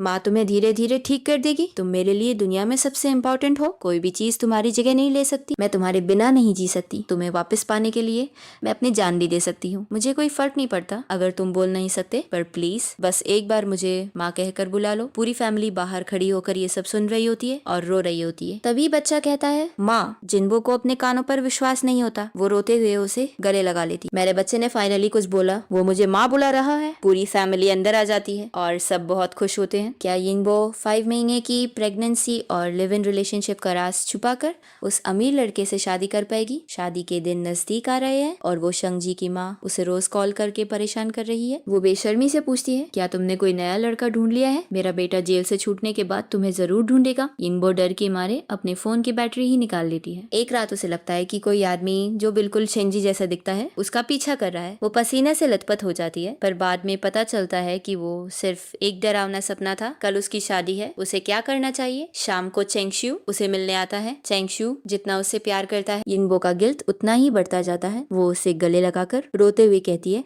तुम्हें मुझसे भी अच्छी लड़की मिलनी चाहिए थी। चेंगशियू बहुत प्यार से कहता है, मेरे लिए तुम ही दुनिया की सबसे अच्छी लड़की हो। यिंगबो रोते हुए कहती है, मैं तुम्हारे प्यार के लायक नहीं हूँ। अगर कल को तुम्हें मेरे बारे में कुछ ऐसा पता चले जो बहुत बुरा हो तो क्या तुम तब भी मुझसे ऐसे ही प्यार करोगे? चेंगशियू मजाक करते हुए कहता है, क्या तुम 9 पूंछ वाली लोमड़ी 9 टेल फॉक्स हो? तभी दूर खड़ा यूनजे उन दोनों को गले मिलते हुए देख लेता है। वो उन्हें डिस्टर्ब नहीं करता और चुपचाप वहाँ से चला जाता है। अचानक यिंगबो की नजर यूनजे पर पड़ती है। यंस उसे फूल देकर उसकी नई लाइफ के लिए विश करता है। इस बार उसने सच में उसे भूलने का फैसला कर लिया है। घर आकर पापा यिंगबो को अपने कमरे में बुलाते हैं। मुझे माफ कर दो बेटा, मैंने तुम्हें बहुत दर्द दिया है। अब उन पुरानी बातों को भूल जाओ। अब से तुम्हें बस खुश रहना है। पापा की बातें सुनकर यिंगबो रोने लगती है। अपने कमरे में जाकर वो शंजी की माँ के बारे में सोचती है और डर के मारे कांपने लगती है। अगर सच बाहर आ गया तो उसके पापा की कितनी बेइज्जती होगी और वो चंगशू को भी धोखा नहीं देना चाहती। बहुत सोचने के बाद पूरी तरह टूट चुकी यिंगबो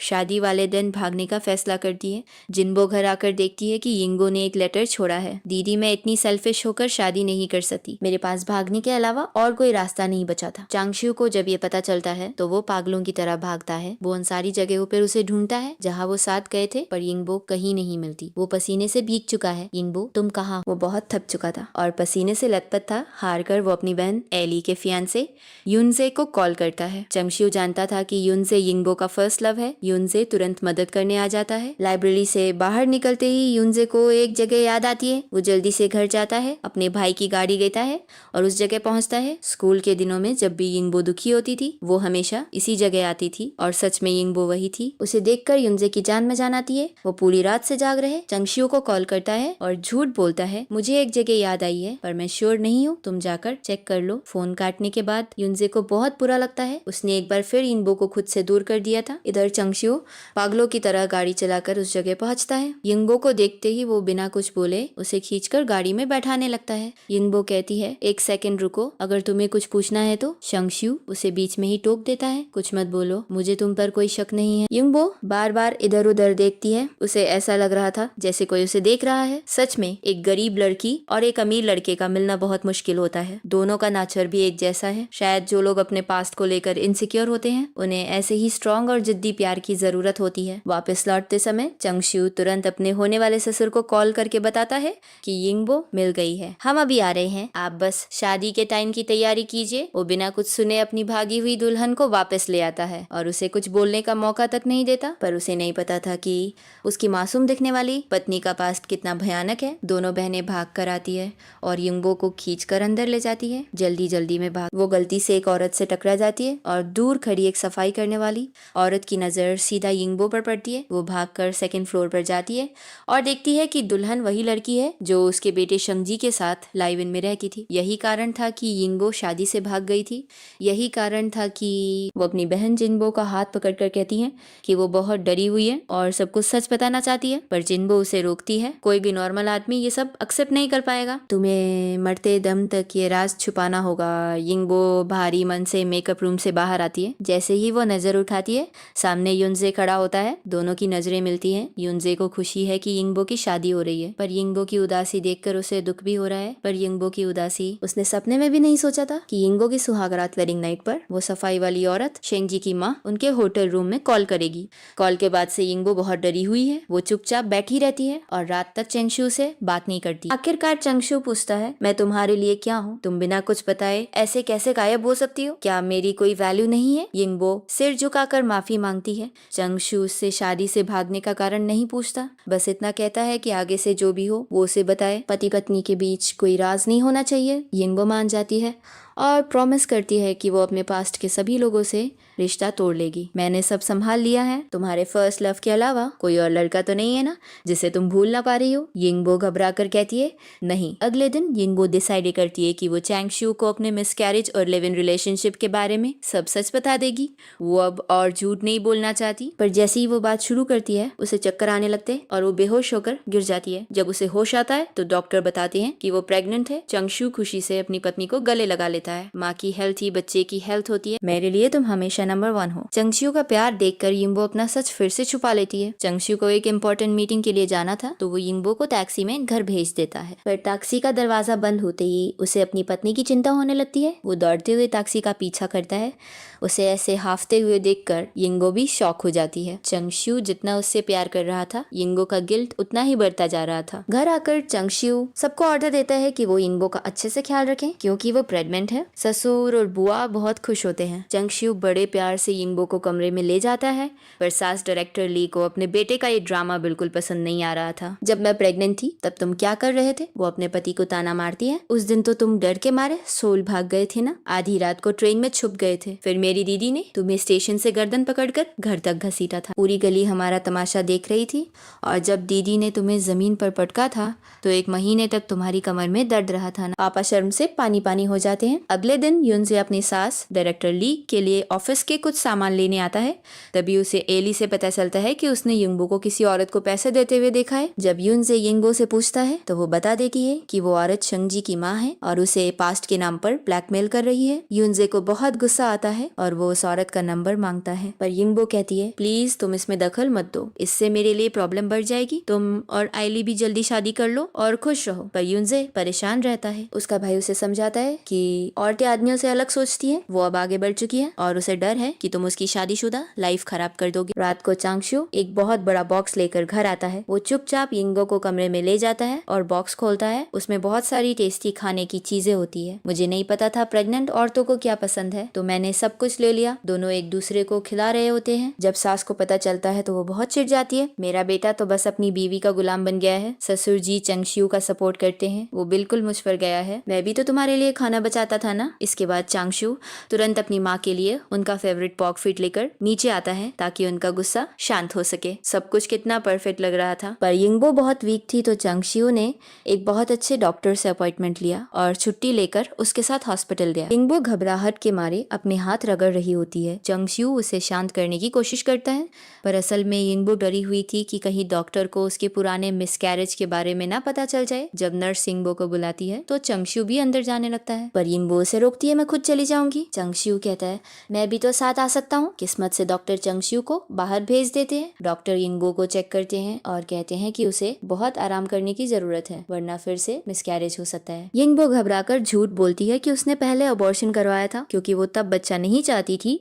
वो डॉक्टर से रिक्वेस्ट करती है कि वो ये बात उसके पति को ना बताएं। डॉक्टर मान जाते हैं, पर चांगशु को यिंगबो की चिंता हो रही थी तो वो पीछे से डॉक्टर को कॉल करता है। वो पूछता है कि उसे अपनी पत्नी का कैसे ख्याल रखना चाहिए। बातों बातों में डॉक्टर पूछती है कि उनकी शादी को कितना टाइम हुआ है। चांगशु कहता है बस 6 महीने। डॉक्टर को कुछ अजीब लगता है पर वो कुछ नहीं कहती। पर दूसरी तरफ एली ने अपनी भाभी यिंगबो के लाइव इन रिलेशनशिप का राज ढूंढ निकाला है। जब युनजे को पता चलता है तो वो भागकर एली के पास जाता है, पर बहुत देर हो चुकी थी। एली अपनी माँ को सब कुछ बताने जा रही थी। युनजे उसे पीछे से पकड़ लेता है। एली भड़क जाती है, क्या तुम्हें ये सब पहले से पता था? तुमने ये सच क्यों छुपाया? सिर्फ इसलिए क्योंकि वो तुम्हारा पहला प्यार थी। युनजे उसे शांत करने की कोशिश करता है। एक बार सोचो तो सही, वो दोनों अभी कितने खुश हैं। प्लीज कुछ मत बोलो। एली गुस्से से पागल हो रही थी। तुम उस घटिया औरत की साइड ले रहे हो, उसने मेरे भाई को बेवकूफ बनाया है। युनजे जबरदस्ती उसे गाड़ी में बिठाकर घर छोड़ता है। घर के बाहर भी वो उसे समझाता रहता है, अगर तुमने आज कुछ भी बोला तो सब कुछ खत्म हो जाएगा, तुम सब बर्बाद कर। एली चिल्लाती है, क्या मैं बर्बाद कर दूंगी? ये सब उस औरत की वजह से हो रहा है जिसने इतनी बेशर्मी से अपना पास छुपाया। अगर सब कुछ खत्म भी हो जाए तो इसमें गलती उसकी है। पर जब आइली घर के अंदर जाती है तो वो अपने भाई चांगशु और यिंगबो को बहुत खुश देखती है। वो बच्चे के खिलौनों के साथ खेल रहे होते हैं। ये देखकर आइली का दिल पिघल जाता है और वो सच बताने का फैसला टाल देती है। वो बहुत कंफ्यूज है। उसका भाई यिंगबो से इतना प्यार करता है, अगर उसे सच पता चला तो वो पूरी तरह टूट जाएगा। रात को यिंगबो को प्यास लगती है। चांगशु उसे सुलाकर खुद पानी लेने नीचे आता है। वो देखता है कि एली अंधेरे में अकेले बैठकर शराब पी रही है। चांगशु पूछता है कि क्या बात है? एली बहाना बनाती है, मेरे एक दोस्त की शादी होने वाली है, पर मुझे पता है कि उसकी गर्लफ्रेंड किसी और के साथ लिव इन में रह चुकी है। चांगशु कहता है, अगर वो दोनों सच में एक दूसरे से प्यार करते हैं तो पास्ट से क्या फर्क पड़ता है? एली पूछती है, अगर ये बात तुम्हारी पत्नी की होती तो क्या तुम एक्सेप्ट कर लेते? चांगशु ने कभी इस बारे में सोचा ही नहीं। वो बात टाल देता है और अपनी पत्नी के लिए पानी लेकर ऊपर चला जाता है। यिंगबो जब एली की बात सुनती है तो वो चांगशु से पूछती है, तुम्हें क्या लगता है? चांगशु कहता है, लाइव इन में रहना और शादी करना एक ही बात है। अगर कोई ऐसा सच छुपाकर शादी करे तो ये एक्सेप्ट करना बहुत मुश्किल है। ये सुनकर यिंगबो अंदर से पूरी तरह डर जाती है। वो डिसाइड कर लेती है कि वो कभी अपना सच नहीं बताएगी। अगले दिन सुबह युनजे भागकर एली के पास आता है। जब उसे पता चलता है कि एली ने कुछ नहीं बताया तो वो चैन की सांस लेता है, पर एली युनजे से बहुत डिसअपॉइंट होती है। मेरी भाभी ने जो किया वो उससे भी ज्यादा गलत है, पर तुमने जो किया वो उससे भी ज्यादा गलत है। अपनी फर्स्ट लव को खुश देखने के लिए तुमने मेरे भाई की लाइफ बर्बाद कर दी। यून सफाई देता है, जब मुझे पता चला था तब तक उन दोनों का रिश्ता बहुत आगे बढ़ चुका था। अगर वो खुश हैं तो क्या प्रॉब्लम है? दूसरी तरफ एली अपनी भाभी यिंगबो को कमरे में बुलाती है। आखिर क्या बात थी? असल में आइली को यिंगबो के लाइव इन रिलेशनशिप के बारे में सब पता चल चुका था, पर अपने भाई की खुशी के लिए उसने चुप रहने का फैसला किया। वो विदेश पढ़ने पढ़ने जा रही है। यिंगबो उसे प्यार से अपने हाथ की लिखी हुई कुकिंग डायरी देती है। एली को थोड़ा बुरा लगता है, पर फिर वो अपने गुस्से पर कंट्रोल नहीं कर पाती और सच बोल देती है, मेरा भाई तुमसे इतना प्यार करता है, तुमने उसे धोखा क्यों दिया? लिविंग रिलेशनशिप कोई नॉर्मल डेटिंग नहीं होती, तुम्हें शादी से पहले उसे सब सच बताना चाहिए था। जब भी मैं ये सोचती हूँ तो मुझे तुम पर बहुत गुस्सा आता है, पर मेरे भाई और तुम्हारे होने वाले बच्चे के लिए मैं ये राज अपने साथ कब्र तक ले जाऊंगी। यिंगबो शर्म के मारे जमीन पर देखती रहती है और रोते हुए एली को थैंक यू कहती है, पर उन दोनों को नहीं पता था कि दरवाजे के बाहर चांगशियो खड़ा सब सुन रहा है। अपनी पत्नी का इतना खौफनाक सच सुनकर चांगशियो के पैरों तले जमीन खिसक जाती है, उसके हाथ कांपने लगते हैं। वो लड़खड़ाते हुए अपने कमरे में जाता है और खुद को संभालने की कोशिश करता है, पर उसका शरीर उसका साथ नहीं दे रहा। चांगशियो सदमे में था, उसके हाथ कांप रहे थे और वो शर्ट के बटन भी नहीं खोल पा रहा था। तभी यिंगबो उसे खाना खाने के लिए बुलाने आती है। चांगशियो किसी तरह खुद को संभालता है और कहता है कि वो अभी आ रहा है। खाना खाने के बाद वो तुरंत अपना कोट उठाता है और घर से निकलने लगता है। उसे समझ नहीं आ रहा था कि वो अपनी पत्नी को कैसे फेस करे। वो झूठ बोलता है कि ऑफिस में कुछ काम आ गया है, इसलिए वो रात को वापस नहीं आएगा। ऑफिस पहुंचकर वो यिंगबो की सारी अजीब हरकतों को याद करने लगता है। धोखा खाने का दर्द कैसा होता है ये सिर्फ मैं ही जानता हूँ। क्या आपने कभी किसी आदमी को इतना बदलते देखा है? दूसरों के सामने वो अपनी पत्नी का ख्याल रखने का नाटक कर रहा है, पर अकेले में वो उससे एक शब्द भी नहीं बोल रहा। यिंगबो रो रो कर अपने पति से माफी मांगती है, पर चांगशियो उसे डांटता है, आवाज नीची करो, कहीं घर वालों को कुछ पता न चल जाए। फिर वो जमीन पर अपना बिस्तर लगा लेता है और अलग सोने का फैसला करता है। यिंगबो कुछ भी कहती रहे, वो कोई जवाब नहीं देता। यिंगबो को बहुत पछतावा हो रहा था कि उसने अपने लाइव इन रिलेशनशिप और मिसकैरेज के बारे में झूठ क्यों बोला। अगले दिन चांगशियो उसे कॉल करके मिलने के लिए बुलाता है और मिलने जाती है, पर उसे क्या पता था कि ये दर्द से भरा आदमी अब एक जिद्दी बच्चे जैसा बन गया है। मैंने कहा था ना कि मैं तुम्हें माफ नहीं करूंगा। चांगशियो जानबूझकर उसे हर्ट करने की कोशिश करता है। यिंगबो कुछ नहीं बोल पाती। रात को वो शराब के नशे में टल्ली होकर घर आता है। यिंगबो उसके लिए नीचे जमीन पर बिस्तर लगा देती है और खुद जमीन पर सो जाती है। उसने सोचा भी नहीं था कि जो आदमी कल तक उसे पलकों पर बिठाता था वो आज इतना पत्थर दिल हो जाएगा। चांगशियो उसे जमीन पर सोते हुए देखकर भी कुछ नहीं बोलता और सीधा लाइट बंद करके सो जाता है। एक प्रेग्नेंट पत्नी को जमीन पर सुलाने वाला ये कैसा पति है? तभी अचानक बुआ कमरे में आ जाती है। दोनों तुरंत एक दूसरे से प्यार करने का नाटक करने लगते हैं। यिंगबो झूठ बोलती है कि बेड पर सोने से उसकी कमर में दर्द होता है, इसलिए वो नीचे सो रही है। बुआ को यिंगबो बहुत पसंद है। वो चांगशियो को समझाती है कि पति पत्नी को एक दूसरे का साथ देना चाहिए, बेड चेंज कर लो या फिर तुम भी उसके साथ नीचे सो जाओ। जब बुआ बाहर जाती है तो उन्हें कुछ शक होता है, पर चांगशियो को अपनी पत्नी के इस धोखे से इतनी नफरत हो गई थी कि वो अब बर्दाश्त नहीं कर पा रहा था। तुम्हारी बहन को भी ये सब पता था ना? तुम दोनों ने मिलकर मुझे बेवकूफ बनाया। मैंने तुम्हें कहा था ना कि ये सब किसी को पता नहीं चलना चाहिए। आगे से मुझे परेशान मत करना, जो सच था वो तुमने ही मुझे बता दिया। चांगशियो चिल्लाने लगता है। उसकी आवाज सुनकर बुआ वापस आ जाती है। चांगशियो बहाना बनाता है कि उसका मूड खराब है, पर बुआ उसे डांट लगाती है, वो प्रेग्नेंट है, तुम्हें उसे समझना चाहिए, इतनी अच्छी पत्नी मिली है। फिर वो नीचे जाकर चांगशियो के पापा से शिकायत करती है। चांगशियो सबके सामने गुस्सा ना करने का नाटक करता है। पापा को लगता है कि पति पत्नी के बीच छोटी मोटी लड़ाई तो होती रहती है और वैसे भी मेरा बेटा यिंगबो से बहुत प्यार करता है। पर सच तो ये था कि चांगशियो अब रोज सुबह जल्दी घर से चला जाता और रात को देर से आता। जब यिंगबो उसे कॉल करती तो वो 2 बात करके फोन काट देता। यिंगबो बिस्तर पर अकेले बैठकर बस सोचती रहती। एक दिन जब वो उन खिलौनों को देखती है जो चांगशियो ने अपने होने वाले बच्चे के लिए खरीदे थे, तो वो अपने आंसू नहीं रोक पाती और जोर जोर से रोने लगती है। तभी ससुर जी पापा कमरे में आ जाते हैं। यिंगबो तुरंत अपने आंसू पोंछती है और बहाना बनाती है कि वो बस पुरानी बातें याद करके इमोशनल हो गई थी। ससुर जी परेशान हो जाते हैं और सीधा ऑफिस जाकर चांगशियो से पूछते हैं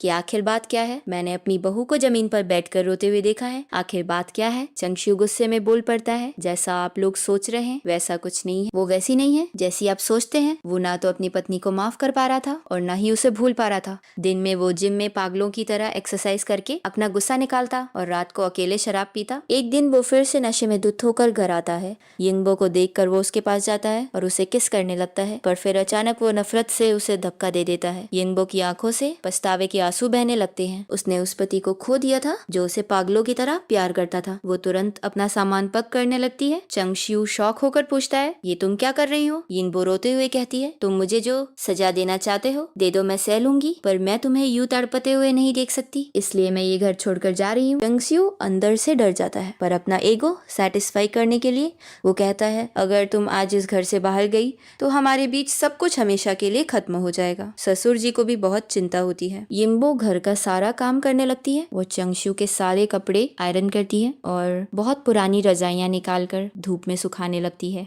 ससुर जी उसे आराम करने को कहते हैं। सासुर जी, उसे क्या हो गया है? वो तो हमेशा बहुत शांत रहता था। तुम फिक्र मत करो, मैं उससे बात करूंगा। यिंगबो को अपने ससुर से बहुत प्यार मिला था, पर फिर भी वो जाने का फैसला कर चुकी थी। क्या आपने कभी ऐसे पति पत्नी देखे हैं जो एक दूसरे से इतना प्यार करते हो फिर भी डिवोर्स ले रहे हो? डिवोर्स के पेपर साइन करने के बाद यिंगबो अपने एक्स हस्बैंड चंगशियू को रोकती है और उसे कॉफी शॉप ले जाती है। वो रोते हुए कहती है, थैंक यू, तुम्हारे साथ बिताया हुआ टाइम मेरी लाइफ का सबसे खूबसूरत टाइम था। तुमने वो सब कुछ किया जो एक लड़की अपने पार्टनर से चाहती है। मुझे याद है कैसे तुम मुझे खुश करने के लिए प्रे स्कूल में बच्चों को संभालते थे। थैंक यू मेरी वजह से जो तुम्हें तकलीफ हुई उसके लिए मैं माफी मांगती हूँ। चंगशू का दिल दर्द से तड़प उठता है और उसके आंसू छलक जाते हैं। कोई भी देख सकता था कि वो दोनों एक दूसरे से कितना प्यार करते हैं। यिंगबो अपनी आखिरी रिक्वेस्ट करती है, प्लीज मुझे भूल जाओ। फिर वो अपनी शादी की अंगूठी निकाल कर रख देती है। चंगशू डिसाइड करता है कि वो अमेरिका चला जाएगा। वो पहले से ही कंपनी को अलग करने की प्लानिंग कर रहा था, इसलिए उसने ओवरसीज जॉब के लिए अप्लाई कर दिया। अब साउथ कोरिया में रहने का कोई मतलब नहीं है। वो चाहता था कि यिंगबो अपनी मर्जी से खुश रहे। यिंगबो भी अपने पेरेंट्स से छुपकर अपने बच्चे को किसी दूसरे शहर में जन्म देने की प्लानिंग कर रही थी। जब वो दोनों मिलकर खरीदे हुए बच्चों के कपड़े और खिलौने देखती है तो वो बुरी तरह रोने लगती है। उसका दिल जैसे टूटकर बिखर गया था। एक दिन उसकी एक्स सास डायरेक्टर ली उसे मिलने बुलाती है। एक दिन उसकी एक्स सास, सच कहूँ तो अगर मैं तुम्हारे पास्ट को साइड में रख दूं तो मैं तुमसे बहुत खुश थी। तुम बहुत अच्छी और समझदार बहू थी। चंगशू आज आफ्टरनून को अमेरिका जा रहा है। मैं चाहती हूँ कि तुम दोनों अपनी अपनी लाइफ में खुश रहो। फिर वो उसे एक चेक देती है, ये रख लो, इसे रखने से मुझे थोड़ी शांति मिलेगी। घर आके यिंगबो अपनी शादी की फोटोज देखती है और डरने लगती है। चंगशू अमेरिका जा रहा है, वो हमेशा के लिए जा रहा है। वो भागकर अपनी बड़ी बहन जिन्बो के पिज्जा शॉप पर जाती है और रोते हुए कहती है, दीदी मैं क्या करूँ, चंगशू आज जा रहा है, मैं ये सब बर्दाश्त नहीं कर पा रही। मैं बस एक आखिरी बार उसे देखना चाहती हूँ। जिन्बो भी रोने लगती है। तो जाओ ना, उसे रोक लो। ऐसा कुछ मत करो जिसके लिए तुम्हें पूरी लाइफ पछताना पड़े। यिंगबो फाइनली हिम्मत जुटाकर एयरपोर्ट भागती है, पर अफसोस बहुत देर हो चुकी थी। चंगशू सिक्योरिटी चेक क्रॉस करते हुए बार बार पीछे मुड़कर देखता है, पर उसे वो चेहरा नजर नहीं आता जिसका उसे इंतजार था। यिंगबो हारकर जमीन पर बैठ जाती है। बस एक ही तसल्ली थी कि चंगशू का बच्चा अभी भी उसके पास था। वो घर आकर अपना सामान पैक करती है। उसकी माँ कमरे में आती है और उसे कुछ पैसे देती है, इन्हें रख ले, काम आएंगे। फिर वो यिंगबो का हाथ पकड़ के कहती है, अगर कभी भी थक जाए तो वापस आ जाना, ये घर हमेशा तेरा रहेगा। मुझे माफ कर दे बेटा, जब भी मैं तुझे मारती थी मुझे बाद में बहुत पछतावा होता था। तू तो एक छोटी बच्ची थी, तेरी क्या गलती थी। यिंगबो अब अपनी माँ से नफरत नहीं करती। शादी के बाद मुझे समझ आया कि आप पर क्या बीत रही होगी। अगर मेरा पति किसी और औरत की बच्ची घर ले आता तो मैं भी पागल हो जाती। पर माँ, मैंने आपको बहुत तकलीफ दी है ना। माँ कहती है, अगर तू मेरे दिल का बोझ कम करना चाहती है तो बस खुश रहकर दिखा दे। पूरी फैमिली यिंगबो को विदा करती है। दूसरी तरफ जिन्बो बड़ी बहन अपनी मेहनत से एक बहुत सक्सेसफुल बिजनेस वुमन बन चुकी है। एक टीवी शो शूट करने के बाद उसकी नजर चंगशू पर पड़ती है। वो भागकर उसके पास जाती है और पूछती है कि वो कैसा है। उसे पता चलता है कि चंगशू ने अभी तक दूसरी शादी नहीं की है और वो कुछ ही दिनों में वापस अमेरिका जाने वाला है। जिन्बो घबराकर चंगशू से कहती है, वापस जाने से पहले एक बार यिंगबो से जरूर मिलना। चंगशू सोच में पड़ जाता है। जब यिंगबो को पता चलता है कि चंगशू बिजनेस ट्रिप पर साउथ कोरिया आया है तो वो अपनी खुशी छुपा नहीं पाती, पर फिर भी वो अपनी बहन से कहती है कि अब उन दोनों का मिलना ठीक नहीं है। उधर अमेरिका वापस जाने के लिए पैकिंग करते हुए चंगशू को ड्रॉअर में अपनी वेडिंग रिंग मिलती है। वो आज तक यिंगबो के एड्रेस पर जाता है। आखिर में वो यिंगबो के एड्रेस पर जाता है, बस एक आखिरी बार उसे देखने के लिए। वो काफी देर तक बाहर खड़ा रहता है। तभी बेल बजती है और यिंगबो बाहर आती है। चंगशू को देखकर उसकी आंखों में आंसू आ जाते हैं। चंगशू उसे खुश देखकर तसल्ली फील करता है, तुम्हें खुश देखकर अच्छा लगा। यिंगबो रोते हुए उसे अलविदा कहती है, अपना ख्याल रखना। चंगशू अपना हाथ आगे बढ़ाता है और यिंगबो का हाथ कसकर पकड़ लेता है और यिंगबो का हाथ, तुम भी अपना ख्याल रखना। फिर वो मुड़कर जाने लगता है। यिंगबो रोते हुए उसे जाते हुए देख रही होती है। तभी पीछे से एक छोटी बच्ची भागती हुई आती है, मम्मी मुझे आपकी याद आ रही थी इसलिए मैं बाहर आ गई।